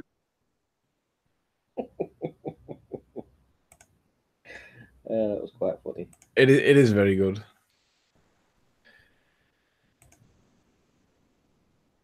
Simon Grabowski says, not fair to call me that arsehole Sean Hufford when I'm only trying to help. Stop jumping to conclusions. Eh? What the hell are you on about? Yeah, you did, because you said he might be him, because that's how he would speak. You did actually say that before. Yeah, I did say that. Let's just have a look at how many subs he's got. Go to channel. Why do you keep checking the sub count? I mean, it's like, I know. Because if he's got more than 5, the chances are he's probably legit. On this occasion, he has 17. Well, maybe you're not, Sean, but, you know, you did misrepresent what I said. I didn't say that. Or maybe did you just No, I think you misrepresented what Sean said. Yeah, that's what you did. He said that Sean's position was something that, as far as his last video was concerned, it was not. Peanut says, I understand you've proven your point. Feels like Sean isn't worth your time. Oh, no, Sean is absolutely worth the time. Sean accuses me of absolutely bloody everything. He thinks that I'm a cow. I'm sure he would actually think that I'm a cow in some way. It's worth pointing out that Sean is audio guy and covering up lies, and it absolutely discredits him continuously for the rest of his working days. We will all be able to call him audio guy and laugh every single time we see him. And I'm going to rub it in rub his nose in it. You know, like a dog when they wee somewhere and they're not meant to, and you rub the nose in it. That's what I'm going to do with Sean every single time, because he's no audio guy. He's not even an enthusiast. He just knows how to do a couple of options on Audacity and then claims to be an audio guy. Gotta love me. No, not at all. You're full of shit, and we don't love you.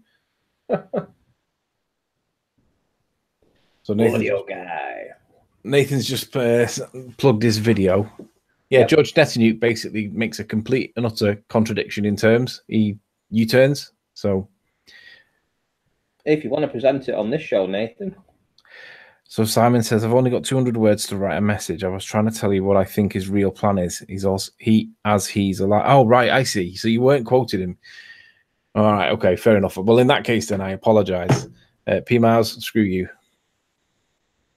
Oh, right, P-Mouse. So I'm the YouTube drama guy, but when it's actually against me, I don't see you really criticizing Sean for being YouTube's drama guy too. Why are you just picking on me, P-Mouse?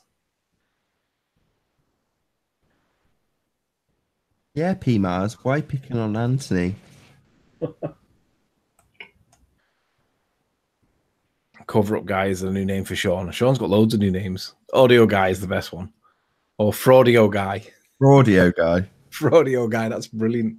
Can we play Midix new video? Midi-HC. Yeah. Yeah, we can't call him Midic. It's too good. We'll have to dilute it and call it Midi-HC. Right, let's find his video then.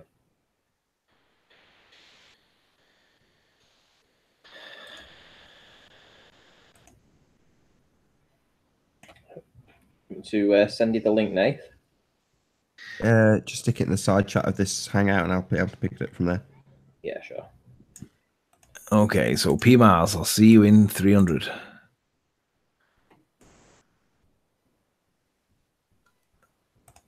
Bob beat me to it. Bye, P-Mars.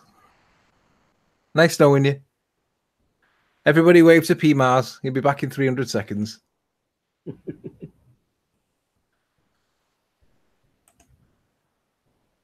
You ready? Yep.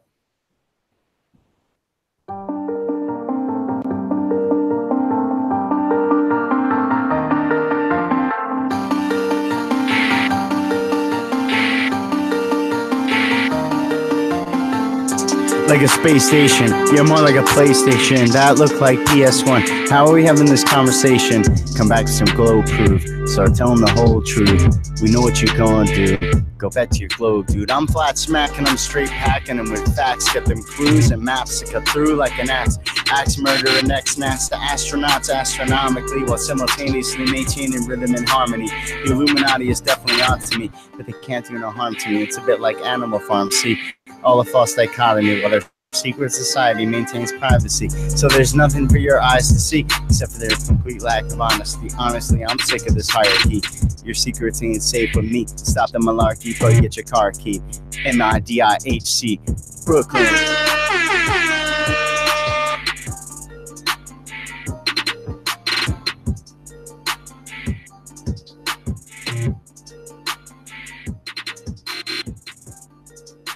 I recognise that software program that's made that.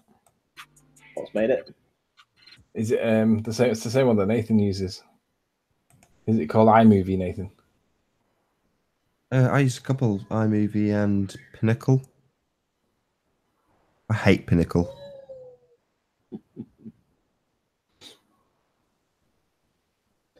So yeah, PMars today he went on about the religion. I don't know why he brought religion into it.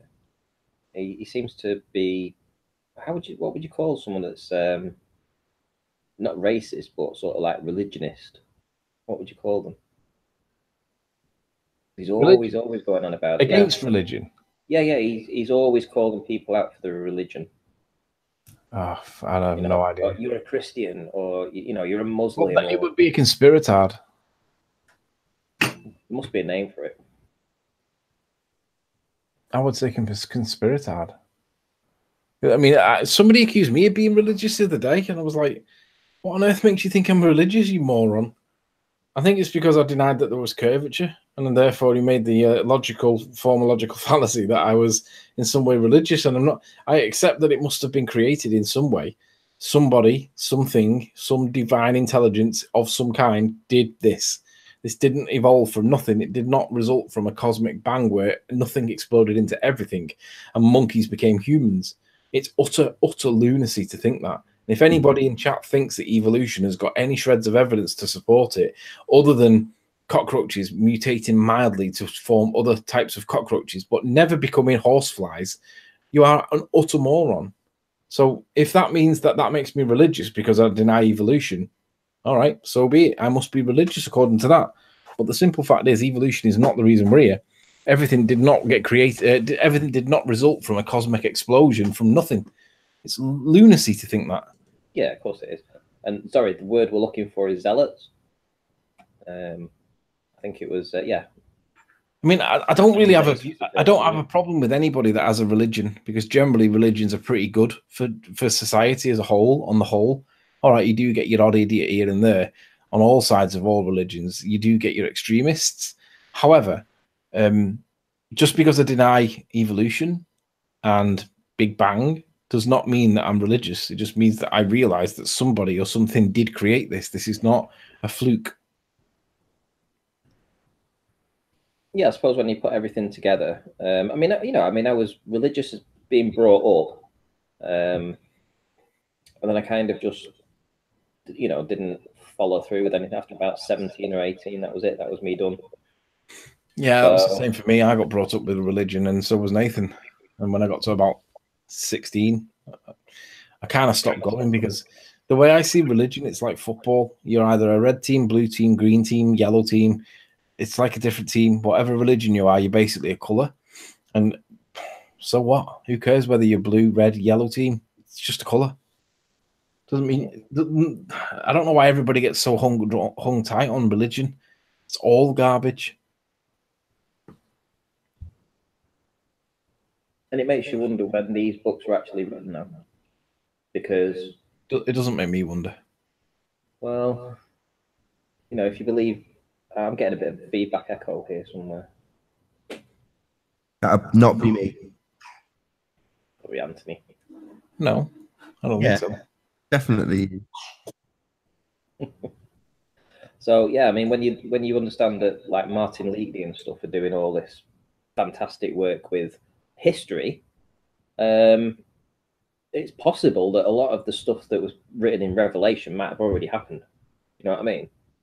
If not all of the book. Do I see Ali B in chat? Yeah, Ali B showed up. Ali B must have blocked me. Why? Well, I can see Ailing, or I think that's how you pronounce it, Ailing717 shouting out Ali B.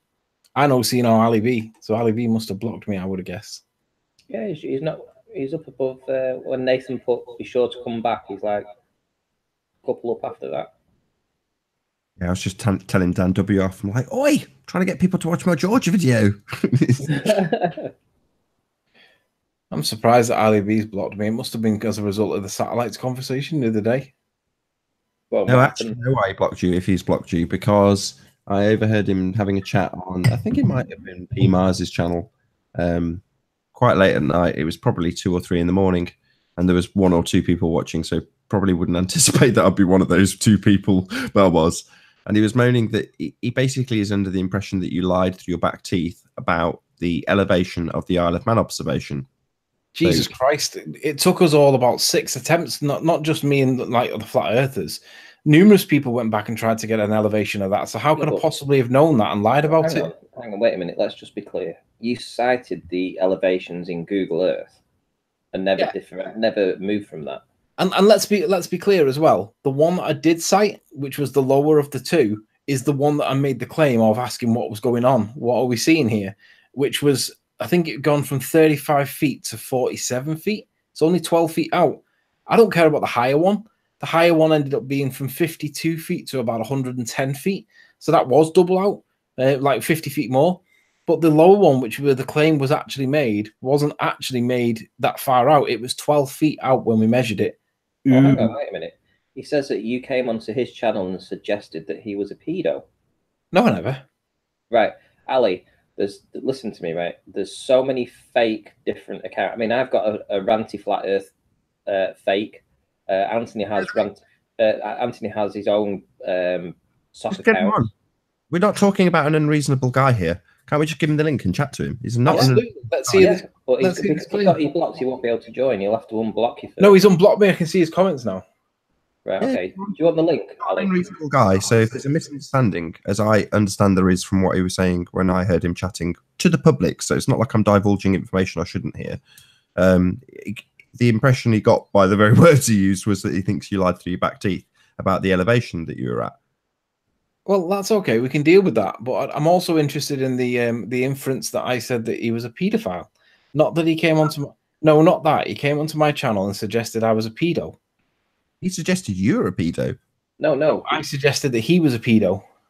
Well, really? I don't think you would have ever done that to him.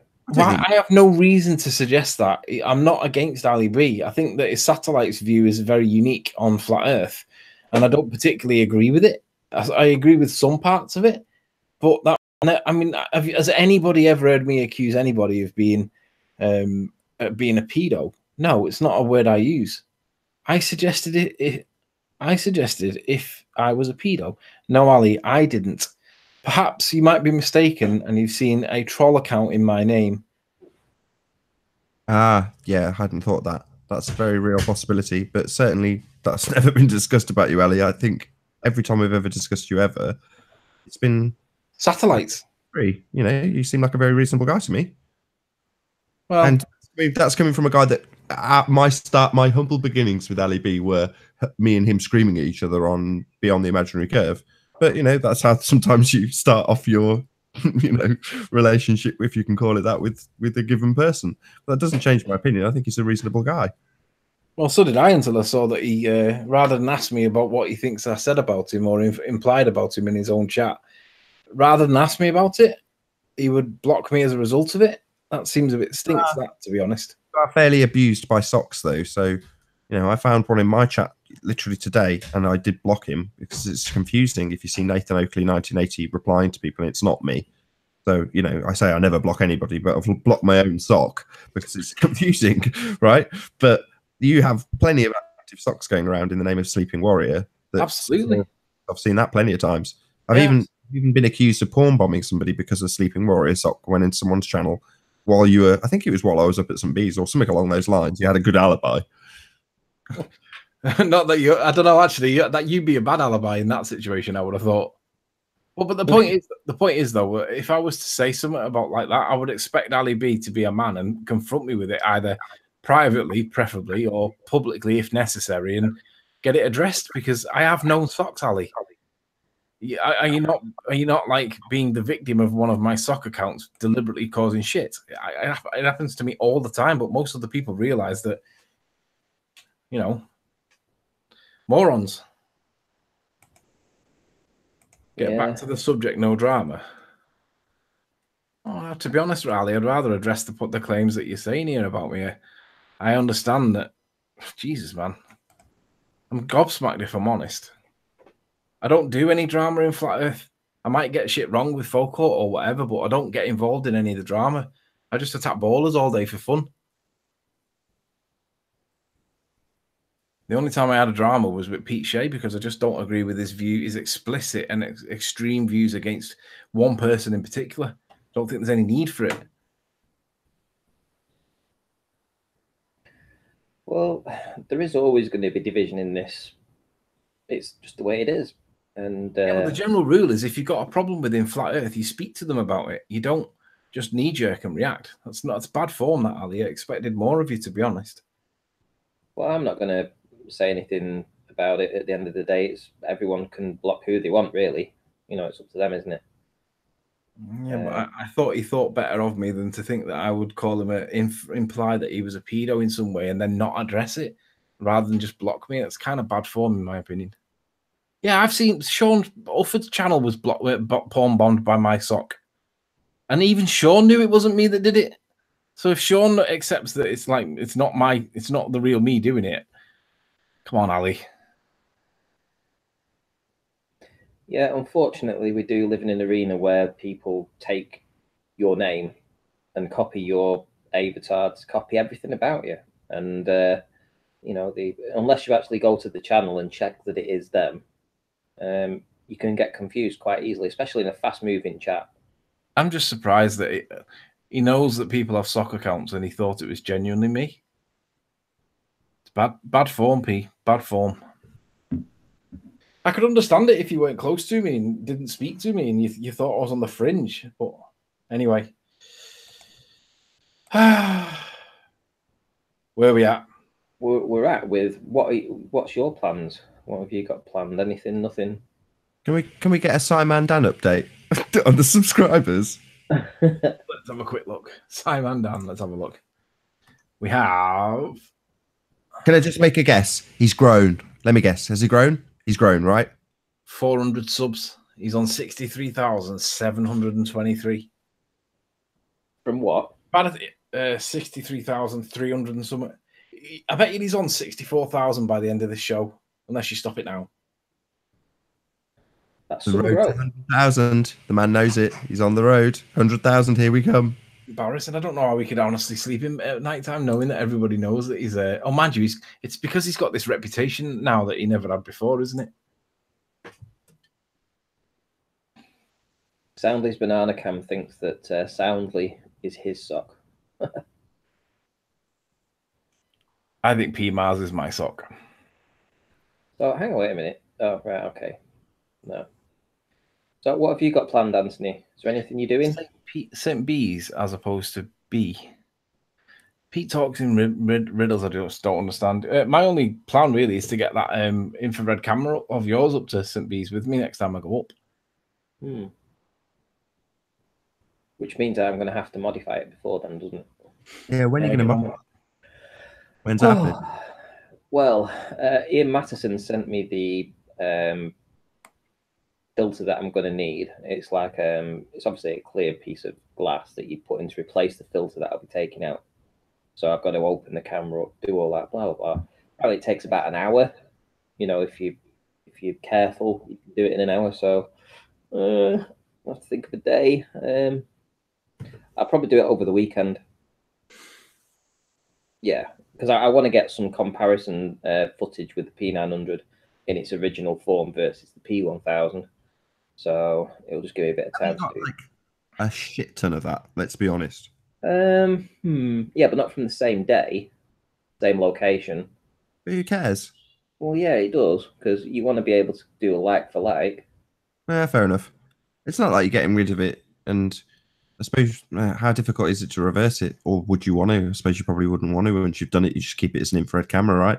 That's exactly what I'd do.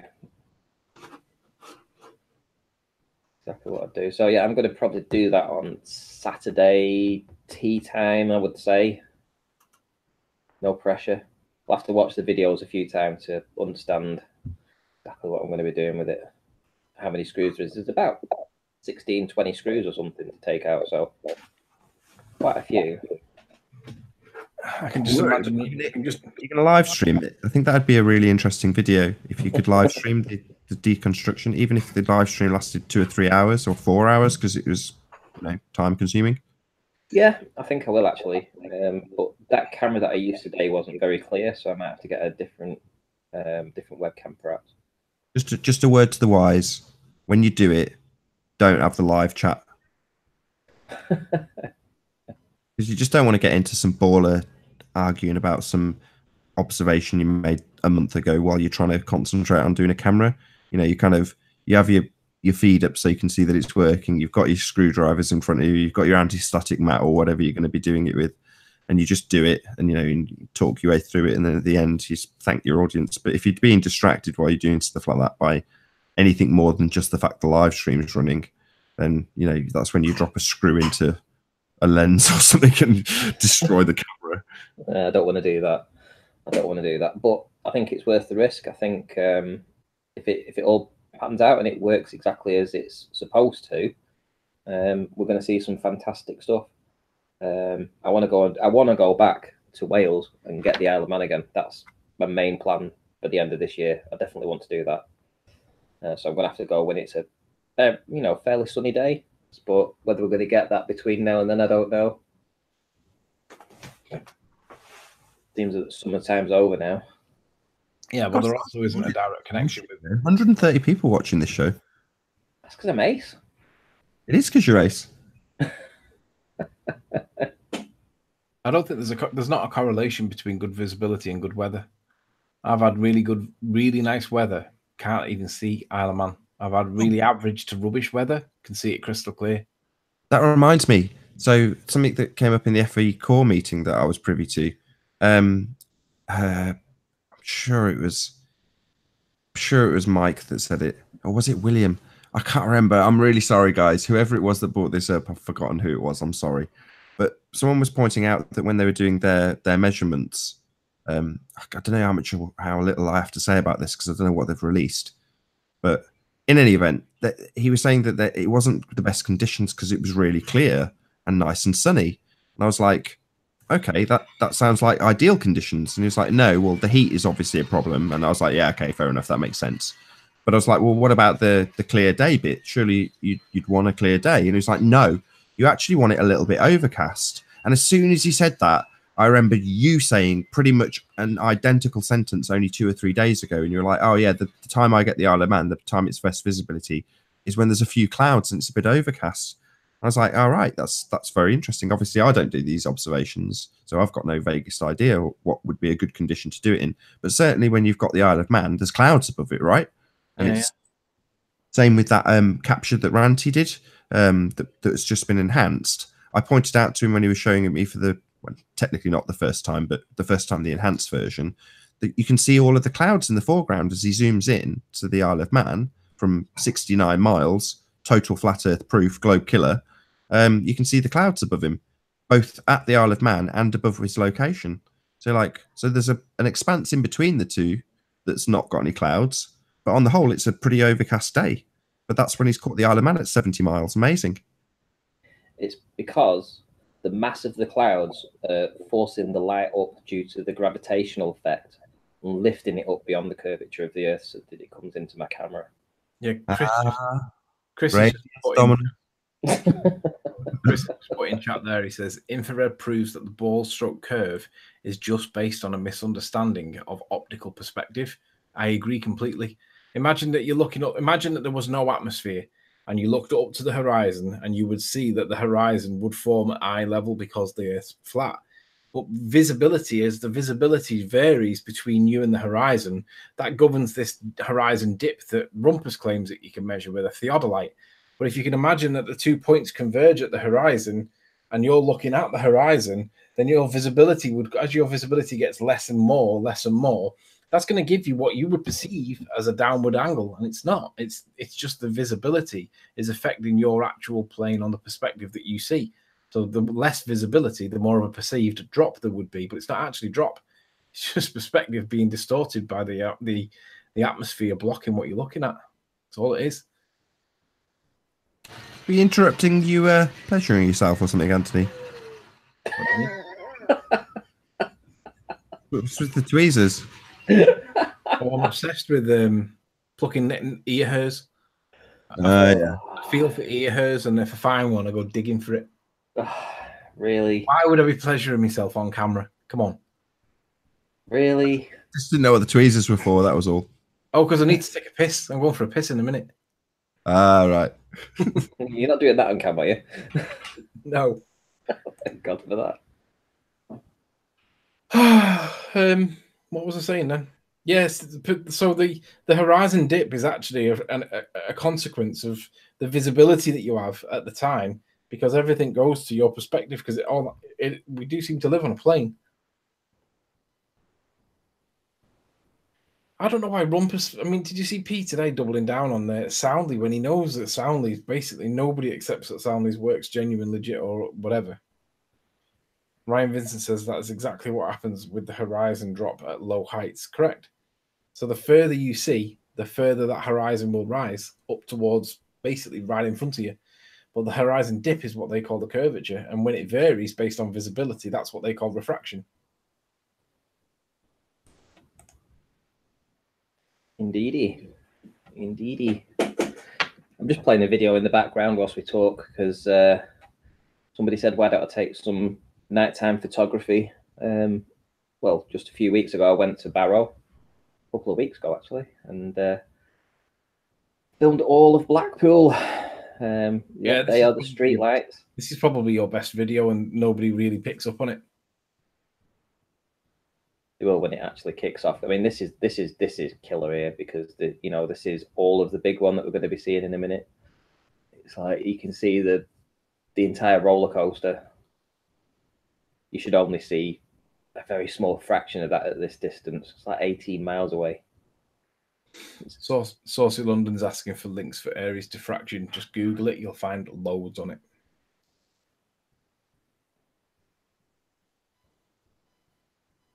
So, yeah. When are you going up to St. Bees anyway? When do you want this camera? I don't think it'll be this time, because I'm planning on going up for the harvest moon. Oh, right. P Mars back. Everybody, welcome P Mars back. His 300 seconds ban's just lifted. He's back trolling. Have you? Welcome back, P Mars. See how long it lasts this time. Yeah, I'm going back up for the. I'm going for a really dark sky, so hopefully I'll get a good harvest moon, so long as it's not clouded out. So we're going up this weekend. Are you in 5 minutes?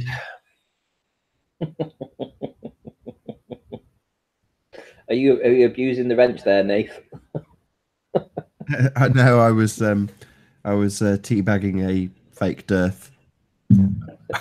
P Mars has been timed out again. Everybody wave to P Mars. We'll see you in 300 P Mars. Bye bye. There is nothing worse than being timed out, and I know that because I have had it myself. You get banned. You get banned. It's like great, and you move on. You go onto someone else's channel and have a chat with them over there. But when you get timed out, you're sitting there for 300 seconds, and it's like you're counting the seconds.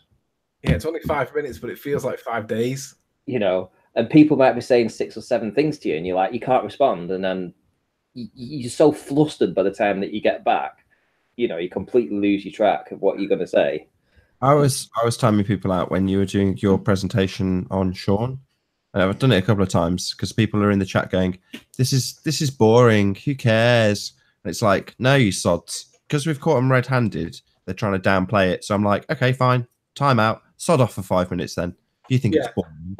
So again, I'll remind people of what happened when I got the wrong FeCore. I made a mistake. I admitted it. I have to take the bullets. Shut up. Shut up. I made a mistake. I have to take. I deserve the bullets because I made a mistake. And it goes on now. And people still laugh about it now, which is fair enough. I made a mistake. But when it's the other way around, and one of them lots made a mistake, different set of rules becomes trivial. It's like, nah, it's not that big of a deal, really. Can you imagine if it was me that was caught lying about a hangout that I had with Nathan in the background while I was having an argument with, for example, GeoStreamer?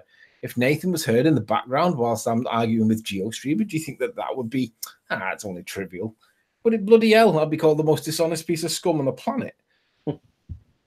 Nathan, or more accurately, if you heard me in the background of a hangout between you and GeoStreamer, and I'm saying, yeah, and make sure you ask him for his independent variable. And they go, no, that's just Geo playing a hangout in the background. You're like, what? Yeah. So imagine that I had a screen open and Nathan says, and I say, where is it, Nathan? No, not Nathan. Where is it? Down here, right? And then you hear Nathan clearly saying, yeah, and go back to that definition he cites too. Nobody would ever accept that was a credible explanation when I blamed soundly at GeoStreamer for having a hangout in the background that was Nathan. It just wouldn't happen. It would be nonsense. Just utter nonsense. Shout out to Saucy. I'll see you in 300. Everybody wave to Saucy London. It does show their character, though. I mean, literally in the face of really damning evidence, a recording of them actually doing it, they will still deny, and they'll push it and push it and push it. And you think, well, when we're debating these guys, it's no surprise that people like George Nettingham will double speak, contradict themselves, go back on their word, defy the official explanation of something, add extra reference frames. It doesn't matter. They'll do it indefinitely because it doesn't matter how much evidence you put in front of them that contradicts their position. It's not about them. They're never going to concede. GeoStreamer, he'll probably never concede. We all know he's a lying sack of shit. We all know he's being coached by Soundly. It's obvious. But will he ever concede it? It doesn't matter because the audience knows. They know how to judge Geo by the fact that he won't ever just fess up. So it just basically shatters his credibility. Completely. And it'll be reminded to him time and time again. Every time I see him anywhere in chat, I'll be reminding Geo of soundly whispering. I'll be reminding Sean Hufford, audio guy. Where's your solicitors? Or lawyers, as they call them in America. Yeah, where is your solicitor for audio guy? Yeah. The solicitor that'll never appear, I can guarantee it. And if he does appear, I want to see the name that appears on the bottom of that report because he shot himself in the foot. He's demanded this bloke for whatever, and then said that he'll only ever do it once he gets an instruction from a solicitor. That commits him to prove that this guy will sign on the dotted line. So I want to see it. Let's see the guy sign it away. Monty Tom Tom says GeoStreamer is not streaming right now because of his guilt.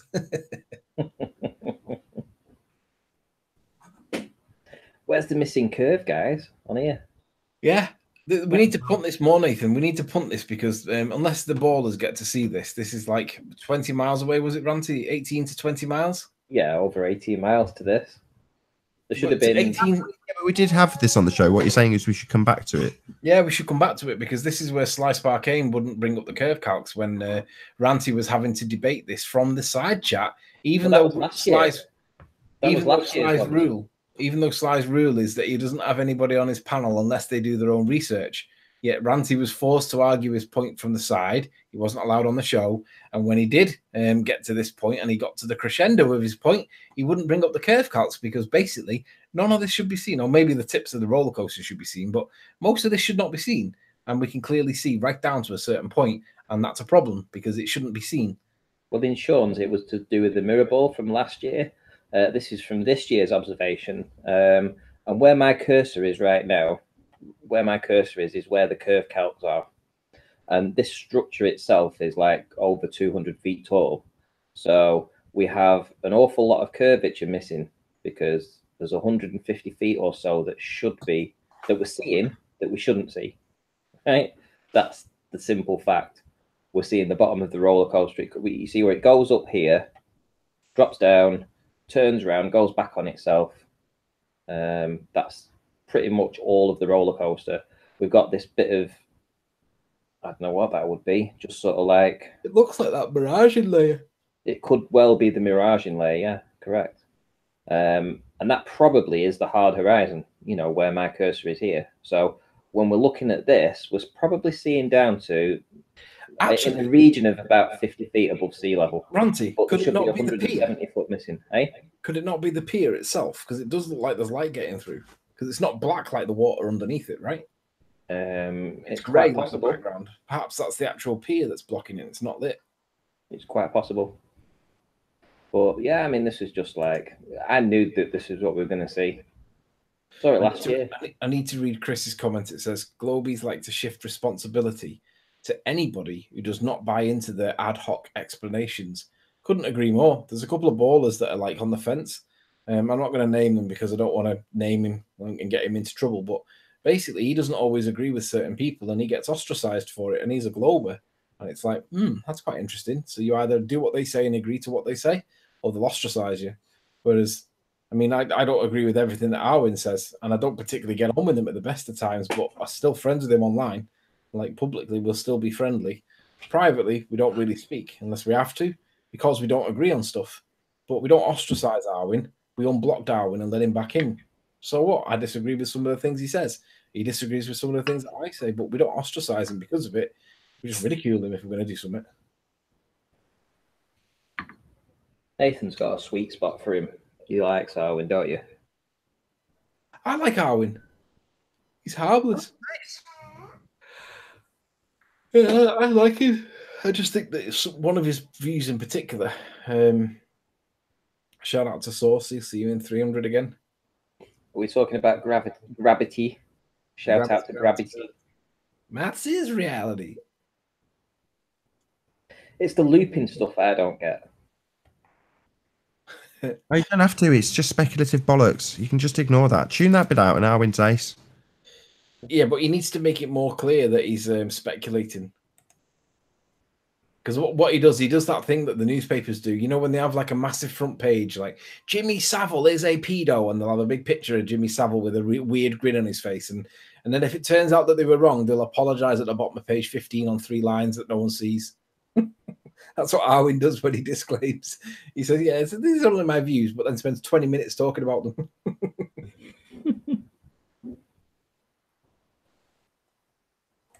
You've still not told us what your plans are. I haven't got any plans. No plans for nothing. Nothing immediate. No, I'm just waiting for Harvest Moon. That's my next target. We're gonna watch the Harvest Moon, and hopefully I'll get a non-cloudy evening. Because I want to measure how big it appears over the horizon. Oh, this moon illusion is nonsense on their explanation. So how are you going to actually measure this? By fixed focus in the zoom and measuring how many pixels it is when it rises over the horizon, and then comparing it to what it's like 20 minutes later, maybe 30 minutes later. Because I don't know whether you know it or not, but Nathan's seen it before and thought, holy shit. I mean, the reality is that Harvest Moon, if anybody's out there that observes it and gets a clear night, watch for the Harvest Moon rising and keep your camera on it. Don't change your zoom. And then watch it until it gets maybe 25 minutes later, once it's cleared the horizon, and you will observe that it shrinks physically in size before your very eyes. It changes color from an orangey, yellowy, reddy color, like a deep piss color, and ends up being like a silvery white color before. It's as if someone's got a kaleidoscope and they're turning it right before your very eyes, and you look at it and thinking, how the hell is that explained on the heliocentric model? It isn't. There is no explanation for this moon illusion other than it's the particles in the atmosphere that are there all day, every day. But for some reason, they can predict when it's going to be very particulate. Nonsense. The explanation on the heliocentric model is utter garbage that I would expect the rumpus to describe very eloquently with 15 pages of waffle and 25 minutes of incoherent rambling. And everyone's like, ugh. And eventually at the end of it, he'll sit there dead proud and we'll all be like, right, does anybody know what he's just said? Because the explanation for the moon illusion is utter nonsense. So, put a video out about this, I would assume. Yeah, hopefully. I'm gonna, if I can get it, if I can capture it. Yeah. Nathan, do you want to play your Maybe a better idea. Go on, Ranty, sorry. So I was just going to say, did you want to play your new video at some point? Yeah, can do. I was just before while we're on this topic, though, I was just going to say, wouldn't it be better to film the Harvest Moon with the better camera, your missus's camera is going to be the better choice, isn't it? Sure, I'll have 2 or 3 cameras hopefully because Oh right, you're just going to. I'll do it on a camera. I'll do it on a D3300. I'll do it on the P900, and I'll play them all side by side and do 3. Hopefully, I'm going to get 3 measurements and then take the average of the 3 and then go with that. Because that way you can't really argue it if 3 independent cameras have all been held in the same place. But I just want to see it because it's massive and I don't have any explanation. The moon illusion is utter garbage. It's like that one. If you had one that was just not so it tries to fill the frame. So in other words, it's in the frame so you don't have to move the camera at all. And as it rises, you can see it physically changing the frame. Yeah. Without having to move the camera.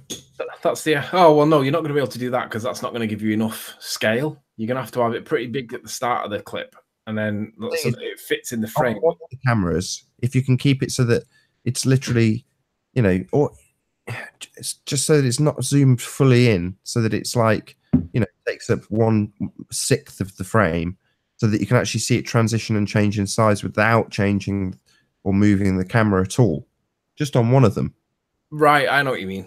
I see what you mean.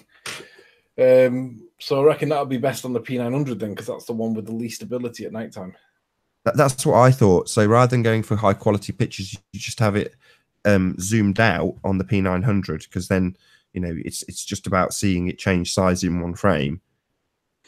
Yeah. And then the one that all the really super high quality pictures of it nice and close and big and filling the frame is your missus's camera, because that will be capable of filling the frame, because you can go way past that with the P900, right?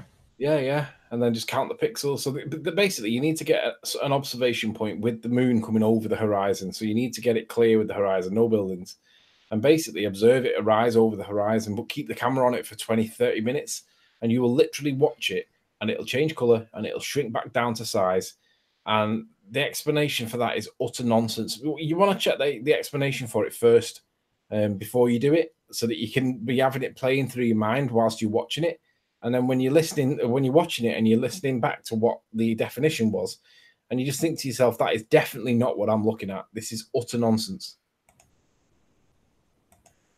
Do you stand by your claim that it was like 8 times as big, or are you reducing it slightly? No, it's massive. I don't know how much. I mean, 8 to 10 times. I don't know how much.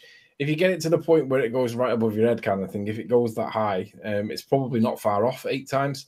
But I don't. Maybe. I mean, I don't know. I'd have to measure it and see. But it's definitely bigger than double. So it's not. It's huge. It's not minor. My only query is, do we see it the same way that everybody else across the plane sees it? Like, do we get a different atmospheric effect because of our location, local to where we are, than what everybody else does? Because when I've spoke to people in the past, they've been like, yeah, it's a bit bigger, but it's not really that big. It bloody is where I am. It's bloody huge. So it's like, why am I seeing the same thing that everybody else sees? But this is kind of like what we did with the eclipse in North America last summer, or last autumn, because we got everybody to try and capture it and then see if we could see what was going on with the moon. Because at the time we were trying to find evidence to support the idea that the moon caused the eclipse by passing in front of the sun, and we never got evidence to support that. There was nobody had found evidence of the moon passing in front of the sun. Everything that we did in the research suggested that the moon did cause it, but it passed behind and it blotted out the sun, as if someone walks in front of a headlight and you see the cast shadow kind of thing where the headlight's been removed. That seems to be what happened. Obviously, we can't really prove it because we need to prove a negative there. But it should be the case that we could prove the positive, that the moon was in the picture, and we couldn't do it.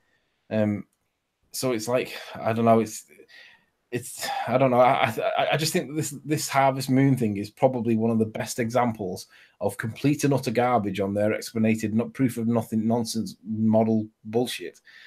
And the more awareness that I can raise for it, hopefully we'll get other people to do it, because it's mad. I just don't want to get clouded out. I want to catch it. But it's getting cooler again now, so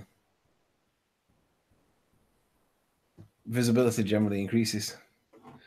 Oh, P Mars is back in. Everybody, welcome P Mars back onto the Hangout. Everybody give him a wave or a thumbs up. Let's see how long he lasts. DP. Do you remember this image, Anthony? I took this when I did the Blackpool observation from. Wow. I wouldn't have thought the P900 would make it all the way to Mars. Yeah. Oh, see you in 300p. You've been timed out again, dude. Oh, 2 of you have done it. Oh, everybody wave back to P. We'll see you in 300p. So, why do the craters look massive here and you barely see them anywhere else? Yeah, and when you look at it when there's no weirdness going on, it's as if they're not even there. It's like orange. It's just orange and yellow. I don't even get how it can change colour. Well, I think that's to do with the atmosphere, obviously. No. How can it be to do with our atmosphere when the light's only coming into us from the moon? If it was passing through our atmosphere before it got to the moon, perhaps. But if it hits the moon first and then comes in through our atmosphere, I don't see how that could possibly change colour. It's as if it's going through. Imagine that the moon's passing on a track like on a roller coaster, and obviously the track's different every day, but imagine that it's similar but different every day, and they know that this frequency happens every X amount of days, and that is what we call the harvest moon. But they say it's because of derpa nonsense. It's not utter garbage. I can't wait for it, mate. It's the best. It's the best. One of the best proofs of we are not living on a slowly spinning testicle that's orbiting the sun that you could have. We should literally laugh at the ballers for this because it's nonsense. This was quite cool because the cloud was actually passing in front of it.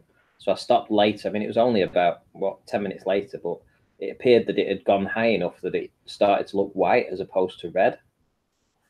That's how I sort of viewed it. Saucy's back. Everybody wave at Saucy, timed out for 300. We'll see you in 300, Saucy, London. Everybody give Saucy a wave. You having fun over there, Anthony? Yeah, I'm just watching the mods, just kicking, just bullying these two with timeouts. Look at that for an image.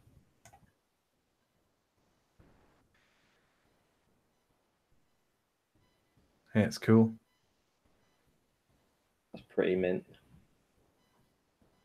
So, right, so you're going to be an expert on this harvest moon, hopefully.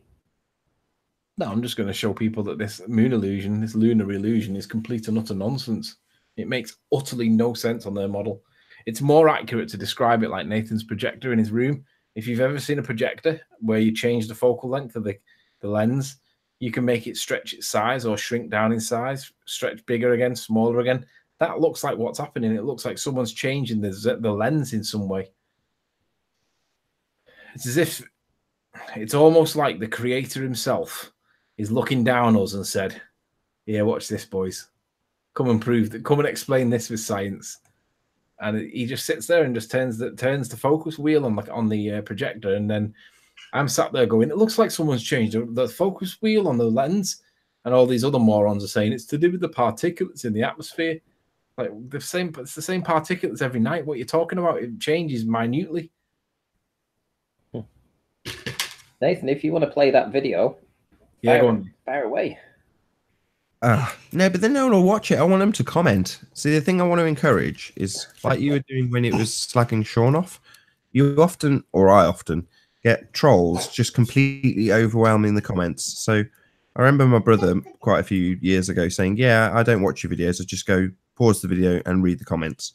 And they dominate the comment section. And when someone like George is absolutely caught out in how many times? It's probably 4 or 5 times that he's been caught out in this nonsense double speak. When you've actually got him in the contradiction on the same show, within 5-6 minutes, he's completely contradicted himself about the Coriolis effect.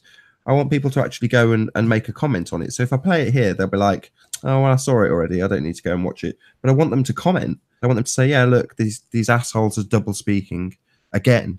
You know, the Coriolis effect makes no sense because we're not spinning," or whatever. You know, just rather than having 50-1 anti-flat Earth, which is typically what you get in my comment section. It just seems like such a shame when it takes 30 seconds to say the Earth is flat in a flat Earth video, so that it's like not the consensus opinion that everyone watching this is a globehead and believes that these guys are nuts, because that's how it looks in the comment section. So yeah, that's why I've been spamming your chat, going, go to the video, just check it out. It's only a minute and a bit long. Leave a comment afterwards, because these assholes, they're going to constantly come and try and do this. If it wasn't us tying it down and highlighting it in a very short, concise way, that these guys are double speaking and deceiving the world with their bullshit narrative, they'll continue to do it. And George, I'm sick of, to be honest. He comes in and does it every time.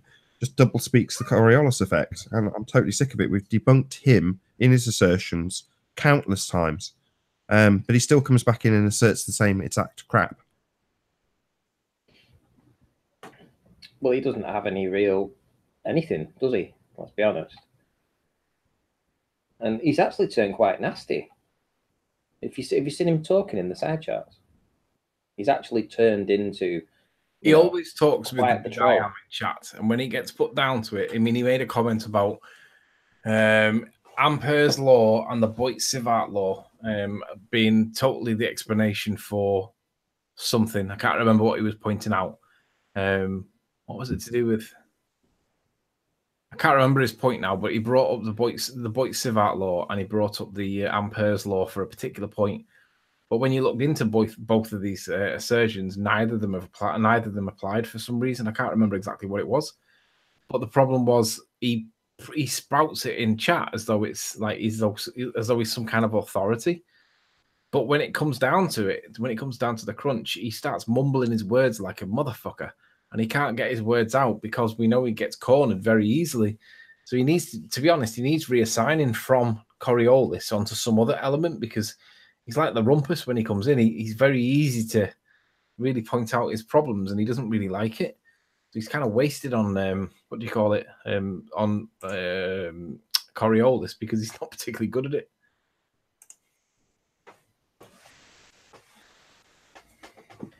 So did he not contradict himself though? Yeah. I think that's what He's got a In the Night Garden train set going. I can't really hear what's going on. He's just asking whether or not George contradicted himself. And it's like, you need to watch the video. It's only a short video. He brings up a point. We get a definition for it, and then shove it back down his head with a fist. And he doesn't like it. It's bad. George is literally... He went to the trouble of editing out all the bits where I shout at him, which I did. So if you want to see those bits, go to the debate that it's numbered. I think it's 484. But yeah, it's just so unbelievably infuriating when they'll say something like, the bullet doesn't go through the atmosphere. It's not a reference frame. No. And then 5 minutes later, yes, it enters the atmosphere, and then that's the second reference frame. You're like, well, that's been our point all along. You're conceding it, but making it seem like it's your point. It just drives me mad. Seems like a lot of flat earthers got a P1000 now, according to Cool Pics. Who has? Ron Hagberg has also got one.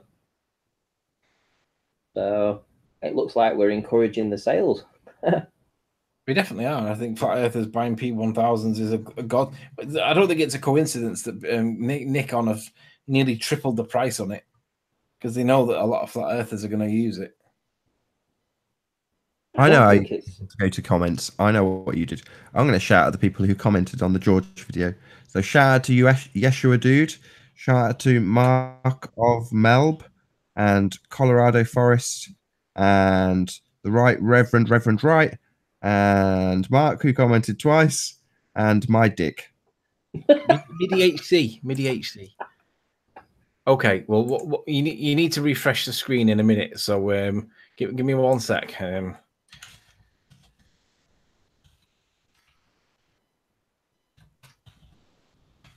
Oh, and everyone go and subscribe to P1000 Cool Pics.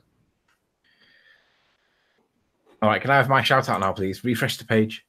Yeah, sure. If a few more people comment between now and then, I bet they'll all be scrolling up the chat to actually go in and watch the damn thing now. Because they might get a shout. They need to right-click it and open it in a new tab. That's what they need to do. Otherwise, they'll leave my stream. Yeah. So make sure you go and put it on now, because he's going to. You got 60 seconds to get on there. Put a comment. It doesn't even matter if it's a pro comment. Just put a comment. Let's artificially, what's the word? Artificially prop up the video, because it's all good. Actually, I'm just going to go and comment right now. Earth Audio and Jose and any more. Oh, Sleeping Warrior. Yay! You Globies. Ha ha ha. Fuck you, Globies. I had to change it because I didn't think it'd get through the swear filter. I just made a comment. I don't know if you can see it. Shout out to CSW07. I'll see you in 300.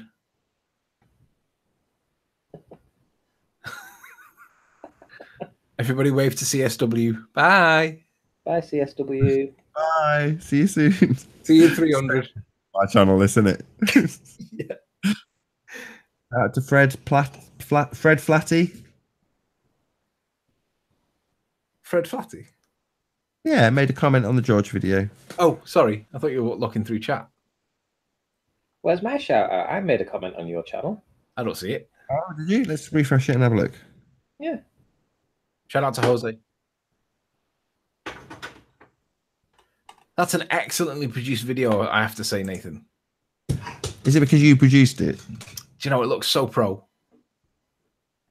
Have I been shadow banned? Have you shadow banned? Ian Matheson says, comment left, give me a spanner, Nathan. That's priceless. Yes, thank you. Shout out to Multi-Tom Tom. Thank you very much for the comment. Are you begging for a spanner? He says, guys, please understand, George is old. Oh. Do you know, actually, I think that you could probably get a community guideline strike for, what's the word, making a victim out of somebody on the grounds of their age, because I'm sure it's a law in these states as well as it is over here. You're not allowed to be ageist. So let's not bully him for his age, you old bastard. What about his senility? For his age. He comes up with a load of old nonsense. We point out that it's a load of old nonsense, get him a load of definitions for the fifth time, and then call him a senile old bastard. Yeah, because then he is senile. I don't see any comment from Ranty. I know, I've had to put another one Is down. that possibly a slur? He is old. I mean, that's not like factually inaccurate. If I was to say that to P Mars, then yeah, he might have, a criticism. But he is. I mean, what's the issue? Well, you're not allowed to discriminate against somebody on the basis of their age. I'm not discriminating against him. Being factual. Really? How am I discriminating? I'm not saying you're going to have far more severe treatment from. All me. right, let's change the variable. Let's say that it's not about age. Let's talk about his religion, right? Let's say that the age part, old bastard, was replaced with his religion. So your slur would then be, you senile Muslim bastard, and that would be seen as racist, right? Well, if the topic was specifically to do with his mental capacity in the Muslim faith based on his age, then probably not. Mm. He is old, though. I mean, he's dead old. I mean, he's at least 50. Shout out to anybody that's around older than 50. He's got to be older than 50. No, I was being kind. Yeah, he's got to be. Pete Shea's not 46. There's no way Pete Shea's 46. I was just about to ask that. You read my mind. Pete Shea said he was 46, and I nearly fell off my stool when he said that. I was like, there's no way you're 46. And he has the audacity to criticize Patricia for whatever. It's like, come on, Pete. You can't pop petals black. Yeah, we need to see your passport. Yeah. Might be. There's no way Pete's 46. Haggard. If he's 46, right, he's had the worst paper round in the history of everybody on flat Earth. The worst paper round? Yeah. Uphill, against the wind. Winter. Right. You mean he started to weather at age 9 or something? Yeah. At the age of 12, like we're all like beginning to grow like the odd pubic hair around his chin and whatever. He turns like 45 because he had an uphill paper round. Everyone's saying how old they are now. They're all over 50. You've alienated half of match. I've just got blocked from like 25% of the whole audience. I didn't mention it, but when you said old over 50, I'm like, you having me on? Old over 50? I was just trying to bring Pete Shea into the conversation because I thought if I say 50 here, that means I can bring Pete Shea in because he said 46.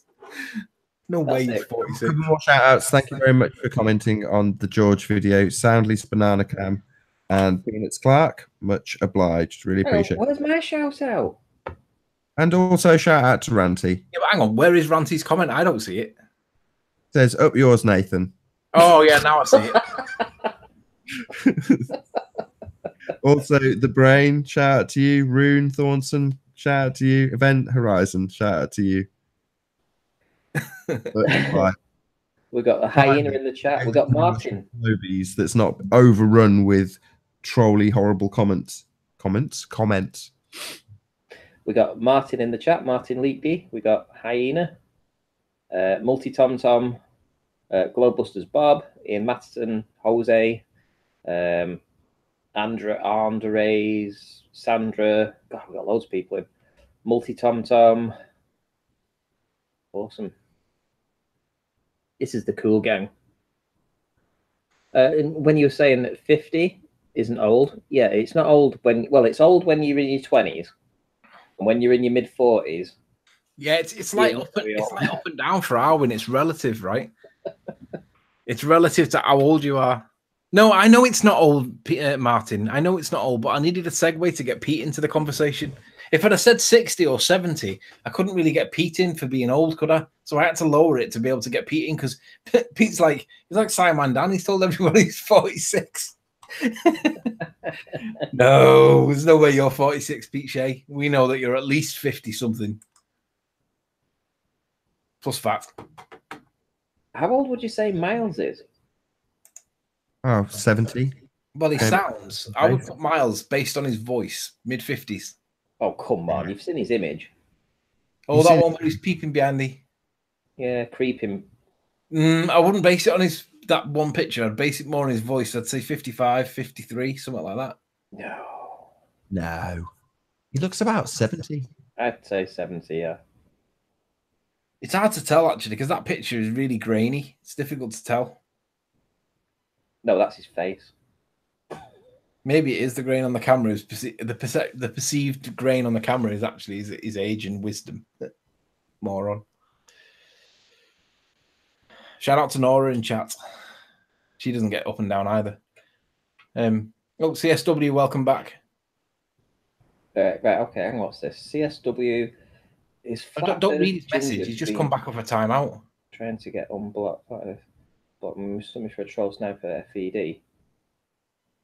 FED, right. Is he a troll? Is CSW a troll? I don't know. Somebody timed him out before. Okay, well, nobody time him out for now. Let's see how he gets on. Because I don't recognize him as a troll. Can I just let everybody know that my car passed its MOT first time today? Yay! Which one? That old thing that fell apart on the way up to bloody... No, I did a couple of jobs on it to fix it. A couple of jobs? Yeah. I fixed the window washers. The window wouldn't open, right? I couldn't get any fresh air in there. It was baking. It wasn't. It was cramped in the back. We were steamed up. You're such a baller. We were steaming up because it was cool. Work. Your window wipers didn't work, and they were that black. You was pouring water out the window as you're driving along the motorway with a bloody bottle of water, trying to get the fucking window clean. Listen, it's character. French.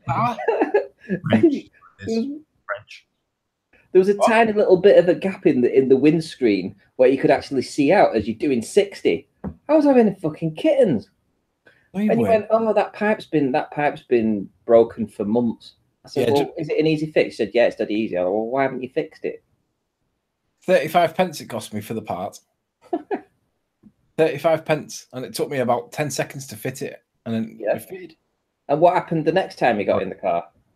You're going to start losing your audience. This is boring. Who cares? Yeah, but what happened the next time? I'm impressed that my car passed first time after my handiwork. What are you talking about? Hang on. Did the axle not fall apart? The drive shaft? In what car? In that old banger thing that you drive around in. Don't be like that about his Land Rover. He doesn't drive his Land Rover much. Ranty, what are you talking about? I don't remember the event. It snapped under the car. It was... I fixed that ages ago. Yeah, I know. But it was all at the same time. I can't remember. Like, listen, do you not understand the second law of thermodynamics? Entropy. Everything deteriorates over time, Ranty. Yeah. You definitely know about entropy if you buy a French car. Yeah, you definitely, particularly to do with electrics. Entropy and electrics on Renaults or Peugeots are terrible. Fun. Anyway, So are you going to let us know about your video, Nathan? If people that haven't actually gone to it, are you going to sort of like clue them in as to what's going on? Yeah, you don't have to play your video. I mean, I'm not going to get you to play it because. well, I think everyone's been to it. I think you should play it now as the punishment for plugging it shamelessly. Yeah, for shamelessly plugging it. Anyway, now everyone's been. Yeah. No, go and watch it. No. Go and watch it in my best Birmingham accent. Yeah, go and watch it. I need the views. Comments. Just about the views. I'm genuinely wanting the comments though. Oh, Nathan, Globebusters has left a comment. You're gonna have to shout out Globebusters. Where is it? Read it. Yeah, you're gonna have to read his comment as well. Let's have a look.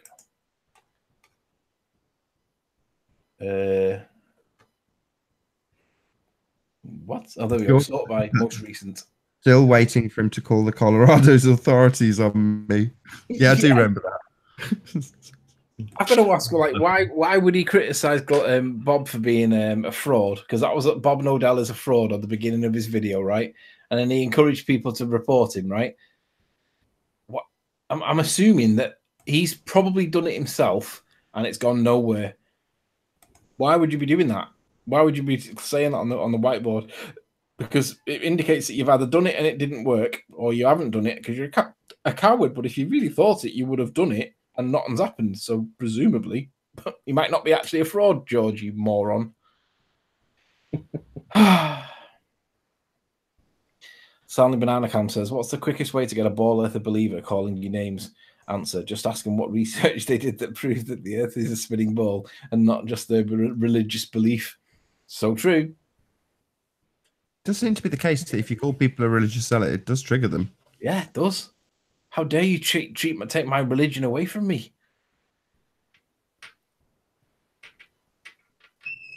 Lady Onyx, that was not Scouse, that was Brum. I can do a Brummy accent. You actually, are Scouse, though. I am Scouse, yeah, but Brum, I don't know, if you're from Dudley, it's a lot easier to talk like that. I think that's an all right Birmingham accent. Even though Dudley's in Wolverhampton. Dudley, yeah. Dudley. It's got to be the worst place. With that accent, right? Pronouncing the town called Dudley with that accent, it's terrible. Dudley. Dudley. Dudley. It's the upward inflection. Dudley. I'm just playing in the background. I'm just going to leave this running for a little bit. There's no obviously sound, but this was my video that he wants me to take down before he reports me. You're not going to get... It's because he's got such a reputation, Ranty. So I just thought I'm going to double down and sort of like play it in this Hangout too. So if he wants to report this Hangout as well, he's more than welcome. SciManDan's got such a reputation. In fact, what you should do is you should do a video entitled SciManDan's Reputation. Simon who? SciManDan, the only man with no science apart from Rumpus. So it's like, I'm literally just leaving it a minute or so, and I'm looking at his subscriber count, and this time it's going from 26,000, so 335. Obviously, it's going to go up from 335, and I don't know how long it is.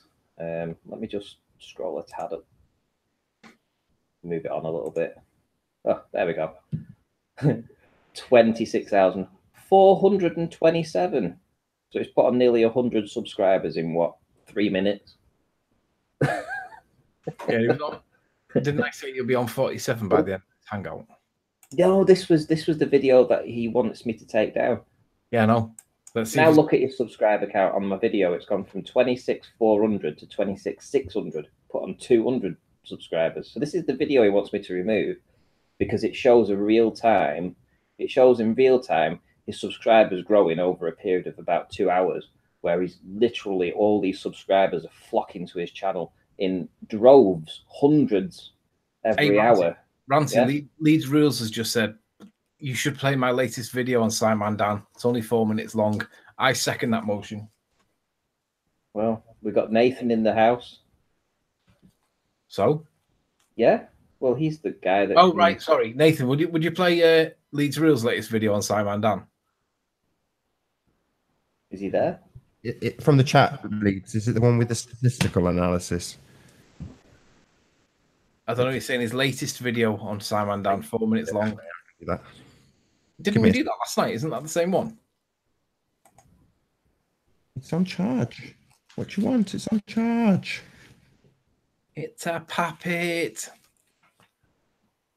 On charge. What you want? What? I can't do any more than put it on charge. Yes, you can borrow my phone. Does you want YouTube Kids? Okay. Nathan, are you going to play this clip or not? I'm just getting my kids. Kids taking priority. Sorry. Well, while your kid's taking priority, I'm going to go and get a quick drink. Oh, Jesus, that's loud. There you go. Have that, you little monster. Right, let's get on to Leeds rules. Yeah. Whee. I've already watched it, I think, if it's the one, so I'm going to dig it out of my history if it's wrong. Oh, right. Yeah, Leeds rules. So, yeah, this is the video that he wants Leeds rules to take down now. So, I'll just present you anyway, Nathan, so you're ready when to go. There you go. Yeah, 4 minutes 19. It's got to be this. I'll just pop it on pause. Then get my screen shared.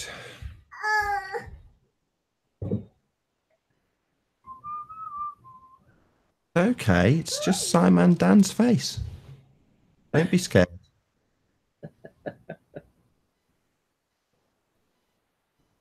Yeah, so he's threatened. So this is a bit of a backdrop. He's threatened Leeds rules to remove his video because it's upset his feelings, and he's threatened my video with action with YouTube because it's hurting his feelings. So this is his video. Ready? Yep.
Organic, that is, Nathan. Organic.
That was brilliant.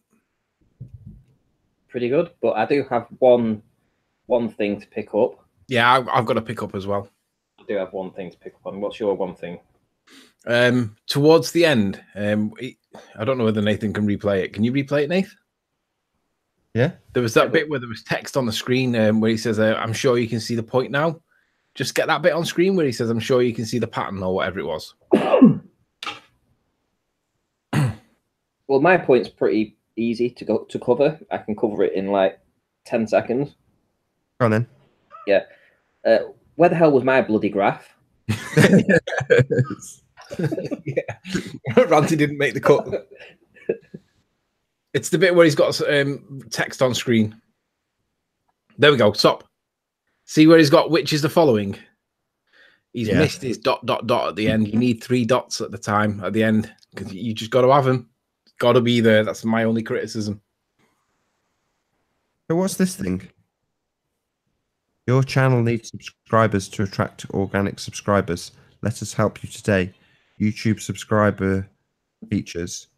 Help gain recognition for your channel. Encourage others to join your crowd of subscribers. Sorry, it's really low resolution. Deliver speed. 50. Wow, it's how to buy them. Right. So this is just somewhere you buy subscribers from. Yeah. I don't know how we can even defend his position, to be honest. It's utter... Oh, P Mars, see you in 300 seconds. See you soon, P. Everybody wave to P. Bye. Did you hear his examples today? Who? So we start off housekeeping in the second show. So we've got a full panel, including P Mars. And the first question is, any signs of curvature? No, no, no. And we're about to move on, or I'm about to move on. And you say, well, P? Yeah, come on. You didn't answer P. I don't think we should ever let ballers on the if they're on the panel at the beginning of the show, right? Because they've joined in advance. They should be made to answer the questions. We don't need to if there's a baller on the panel. So if P's on at the beginning and the questions get asked, P should be the one that answers them. And it should always be the case that we stop at the first one and there should be a fight. You shouldn't get away with it. And why would you sit there and like just let everybody say no when you believe that there is evidence that supports one of them housekeeping points? What a moron. Well, no, to his credit, he was like, well, yeah, there's obviously curvature. I live in a land that's been bulldozed by a glacier and it's almost perfectly flat. I'm like, right. And then he says, and Florida is basically completely flat. Right. And the salt flats are basically completely flat. So therefore, people also say that we're on a globe. So that flat isn't actually flat. That's curved. And you're like, are you having a laugh? You've given 3 really good flat examples of flatness and then followed it up by saying, people say it's a globe, though. Yeah, but the question then becomes, does P realise that he's actually double speaking, or is he just a fool and doesn't realise that he's arguing our points because he's forgotten what side of the fence he's on today? maybe some people think it's really smart. Like, if I was to say, for example, right, someone says, "What's your best flat Earth proof?" And I was in a position where I knew flat Earth was total nonsense, and I was to say, "Well, if you imagine for a minute that you're on a ball, so you're on a ball right now, you got that? Now, based on that, if I measure the lights in the sky and say that there's 2 rotating points on that ball, then that proves the ball." And now, if I said that to you as a flat Earth proof, wouldn't you think that's a globe proof, mate? What are you talking about? You know, it's literally that nonsensical that asking for a flat Earth proof and getting 2 celestial south rotating poles, if you beg the question and put yourself on a globe to begin with, you know, that would be my answer. That would be the equivalent of P's answer when asked any signs of curvature. Yeah, 3 examples of really flat land. And then he gives the Bolivian salt flats, and then a couple of other ones. And I'm like, yeah, but the thing is, though, then he went on to Soundly, and I knew he was going to do it. And I'm like, you know that Soundly's no longer considered to be like a good argument, even if you genuinely believe it. You bring up Soundly, and they're going to like, you're going to laugh. They're going to laugh at him. Well, you know, he's a liar. So, in the face of a recording of Soundly coaching GeoStreamer, so he's now got the nickname Geo Whisperer because of this conversation that's been recorded where he coaches Geo. He's turned around in the face of that and said, "It sounds like I'm coaching Anthony." That was literally a genuine response he gave to this position he finds himself in, which is caught red-handed coaching GeoStreamer. So, having been caught red-handed, he literally told his audience that it sounds more like him, that's Soundly, coaching Anthony. That's the audacity of the level of lies that Soundly will go to. He will literally, after hearing a conversation between him and Geo, say it sounds more like him coaching Anthony. I'm not even making this up. It defies logic. Yeah, they all play, you know, they play it down as though it's not a big deal, really. And it's like, you absolutely, I can't even believe I'm hearing that. That's utter, no, it's ridiculous. Ian Matterson asks, Alan B today asking what the focal length of Ranty's camera was. Total distraction. He knew that there was a valid point being made, and he had to obfuscate that point because he didn't want to address it. The next question he was asked was, why are you doing that? And answer the question, and he wouldn't do it. Masters of obfuscation, aren't they? Yeah, it has nothing to do with it. Focal length had absolutely nothing to do with the image. It's like, I'm just trying to remember who it was now. You know, an image is an image. That's it. It's as simple as that. But yeah, going back to Soundly, he was all the rage a year ago, if you remember rightly. And I think the amount of people that have come out and basically, you know, proved that it isn't curvature that he's seeing, you know, the ballers tend to distance themselves from him now. They don't ever quote him. Not that I can recall recent times. You know, anyway. I rarely even see Soundly on, to be honest. No. You used to have a live stream as well, 24 hours a day, but that seems to have gone kaput as well. Yeah, it's hard work keeping up to date with a live stream.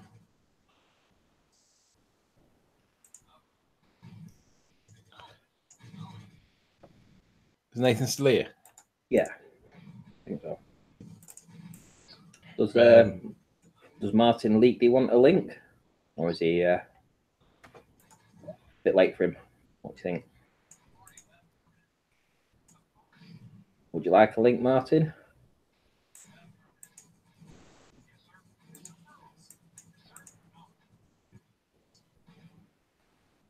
Who else have we got in? You know this Chris Ofer, is it? It's like spelt backwards or something. It's like, right. Is he? I don't think he's a troll, is he? No, I don't think so. I think it's what used to be Chris Topher. I might be wrong, Nate.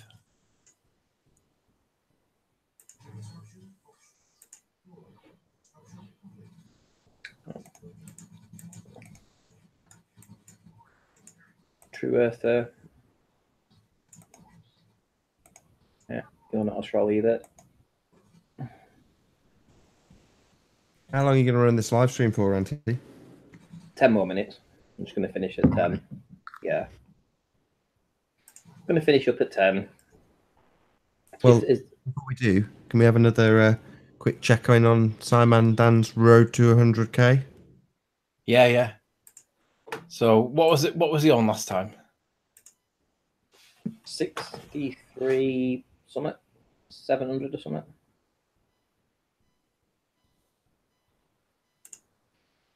SciManDan. Exact numbers. We need exact numbers this time. I still can't get over the fact that he said, when I hit 100k. Like, these idiots don't realise how much they give themselves away when they're trying to defend themselves. It's like, you're an idiot. Yeah, let's give more credit to our Leeds Rules video. I mean, all the lines were virtually horizontal, apart from the odd little spike here and there when they've probably done a good hangout or whatever and got an extra load of subs. But every one of them followed, even the ballers ones, like they showed like a gradual splurge, like a slow burn. And then you got SciManDan showing a nuclear explosion, and he wonders why people are laughing at him. I just think that it's great that he thinks he's got a reputation now. It's like, no, dude, you haven't got a reputation. The only reputation you've got is not positive. It's negative, if anything. Yeah, exactly. I mean, yeah, and I would agree with that, because if you was to ask any flat earther, who would you class as a someone that you'd want to debate on the ball Earth? It's not that you would. Well, obviously, you'd want to debate SciManDan because you could wreck him in probably 5 minutes. But if you wanted a serious debate with a serious baller, you'd be talking for somebody perhaps in the red rhetoric sort of arena. Actually, Red's most recent hangout debate with Southern Israelite was pretty good. From Red's point of view, he actually gave evidence. I was surprised by his attempt. Yeah, well, that's what I mean. People are evolving. They have to evolve. They have to produce evidence, because they just can't rely on the whole body of science behind them and just use that without proving anything. They used to just sit there and say, well, we got the whole body of evidence behind us, and we used to take it and believe it. And then we felt we were having to always show them evidence that kind of disproved it. It was only when we realized, hang about, well, I'll tell you what, let's put your toes to the fire and ask you for your evidence, because you always say you got it. And then when we actually put their toes to the fire, it turned out that they didn't actually have any evidence for any of it. Ask them to see their model. Next time someone says, our model proves it, say, let's see your model then. See what you get. Yeah, what we need to do is we need to get, who was it that did the clips recently? It was Youth, wasn't it? Youth, if you're out there listening, if you feel the need and you want to find those comments in the debates on the Alaman stuff from between, say, 77 up to about 90, towards the end it was, when they were all saying, that's not our model, that's not our model, literally denouncing Google Earth, because that's basically their model, and they were all denouncing it because the elevations were wrong, and they were probably correcting for the lack of curvature. That's why they need a 50-meter. I mean, it's ridiculous. A 50-meter either way, that's 100-meter aggregate. I mean, that's nonsense. How can it be so inaccurate? It's nonsense. I was thinking, no good deed goes unpunished. So you goes and does a bit of digging. What was it he dug out? It was quite important. The body of it was all the rumpus times when he was saying science. That's science. The body of science. Oh, body of science, Nathan. Yeah, got to prove that. The body of science. So he's done that, and now it's like, if you're in the mood for going through hours and hours and hours of hangouts, just if you fancy that. No, thank you very much for doing that, Ute. No, yeah, it was right on cue as well. That that Ute. Honestly, it was so perfectly timed. You couldn't have got it better timed if you tried. Ute's one of those dedicated guys. So when you see these globehead trolls that just seem like a carbon copy of Sly or a carbon copy of Red Rhetoric just in your comments under some crazy name, you've got to admire the flat earth version of that, which is people like Ute that are there in all the comments raging about flat earth, pointing out the hypocrisy, pointing out the doublespeak over and over again. And Ute brings a smile to my face because I often see him saying, yeah, I got banned. Why? Well, I was preaching the truth.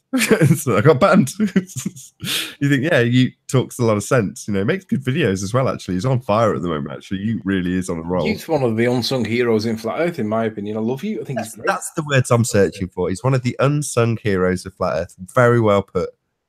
Definitely is. There's a lot of people that keep our side of the debate going and tackle these ballers in every department. So and that is people like you, multi-tom-tom. Yeah, multi. Shout John out to multi. Watson. There's a whole bunch of them. John Watson, like you say, multi-tom-tom. These guys are troopers. Yeah. Absolutely. Unsung heroes.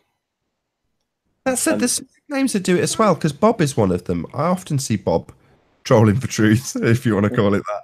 You know, he's there everywhere. So he's no different in many ways. I'd like to think I'm like that. I'm not Always. far in excess of what I could ever achieve in a day. You know, I go somewhere, Utah's been here, believe me.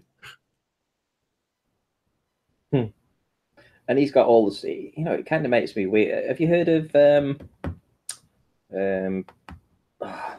believe I forgot his name. Never mind. Jog on. I got a request in chat. Jose the Baller has just said we've got to give a shout out to somebody in chat, and I've just missed. It's gone off my screen. Hang on, where's it gone? Johnny Level. He's another one. Does it all over Facebook, Twitter, etc. I don't think he does much on YouTube, but off of this platform, he's at least really well known. He hasn't got any content. He's just got tons and tons of memes, and he's everywhere. He's literally everywhere. He's probably the most well-known flat earther that's never put a video out. Who's that? Johnny Level. Right.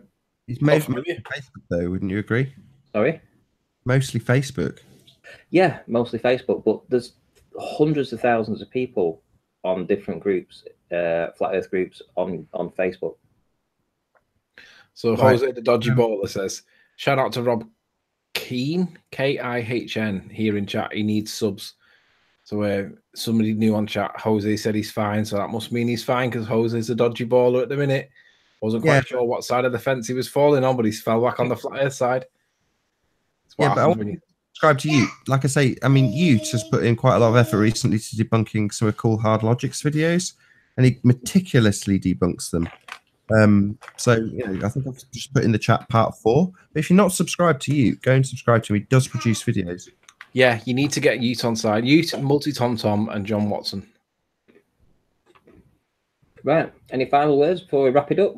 Yeah, Liverpool won 3-2 tonight. They played Paris Saint-Germain, and they were winning 2-1 at half-time. Goals from Daniel Sturridge at 30 minutes and James Milner from the penalty spot at 36. And then they got Roberto Firmino in the 90th minute with a third. Liverpool 3, Paris Saint-Germain 2. Yee! Nathan? Spuds got beat 2-1 by Inter Milan. Let's just see whether Inter Milan scored in the last minute. Oh, they did. No way Spurs were winning until the 86th minute.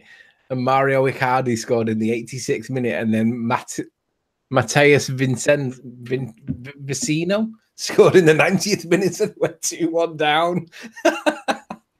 Unlucky Spurs. Did Villa win? Pardon? Did Villa win? Villa?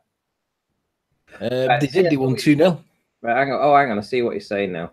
Unblock me, please. He's Flat Earth Ginger. Right, so CSW is Flat Earth Ginger. Right, okay. I will unblock you. If one of my mods has done that, I will unblock you. And we'll see how you get on. Right, well, Nath, are you still there? Are you... Yeah, fucking wasp just stung me. That's the thing. Can you put your camera on? No. I'm holding like a bottle of water and a magazine ready to smack it. It's come back. I don't know where it's gone. Just don't want it to sting my kids. Is it in my tea? No. Right, well, we're rounding up. Do you want to say anything before we go?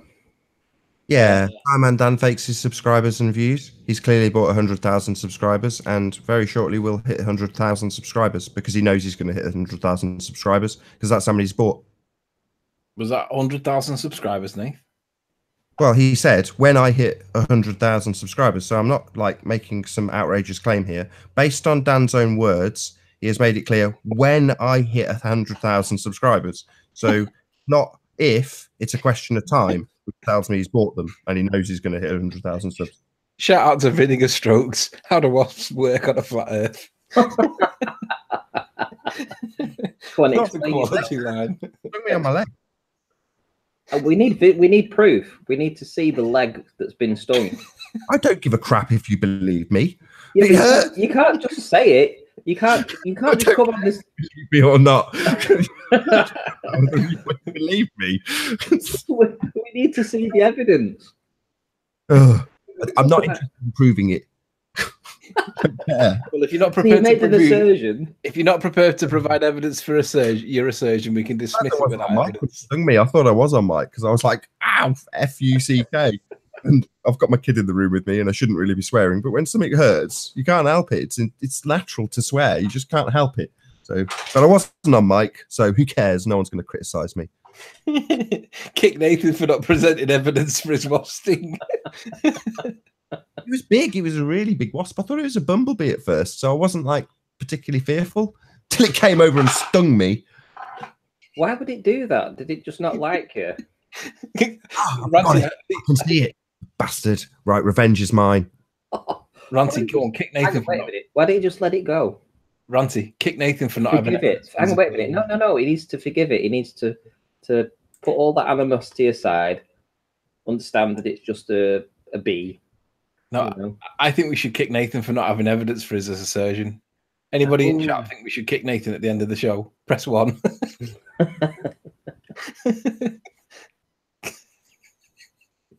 How do wasps work on a flat Earth? That's so funny. Right, just so you know, Flat Earth Ginger is now unblocked. So there you go. Oh, look at all these ones coming through, Nathan. Kick of the man, kick of the man. Kick Nathan for not having evidence. Right, well, whilst he's going to chase this wasp around, I wish he put his bloody camera on. Just kick him before you round out. Go on. Should I kick him? No. I've got the back door open, but it's fine. Right, okay. Thanks, everyone. If you kick him, it's up to you. Give me a minute.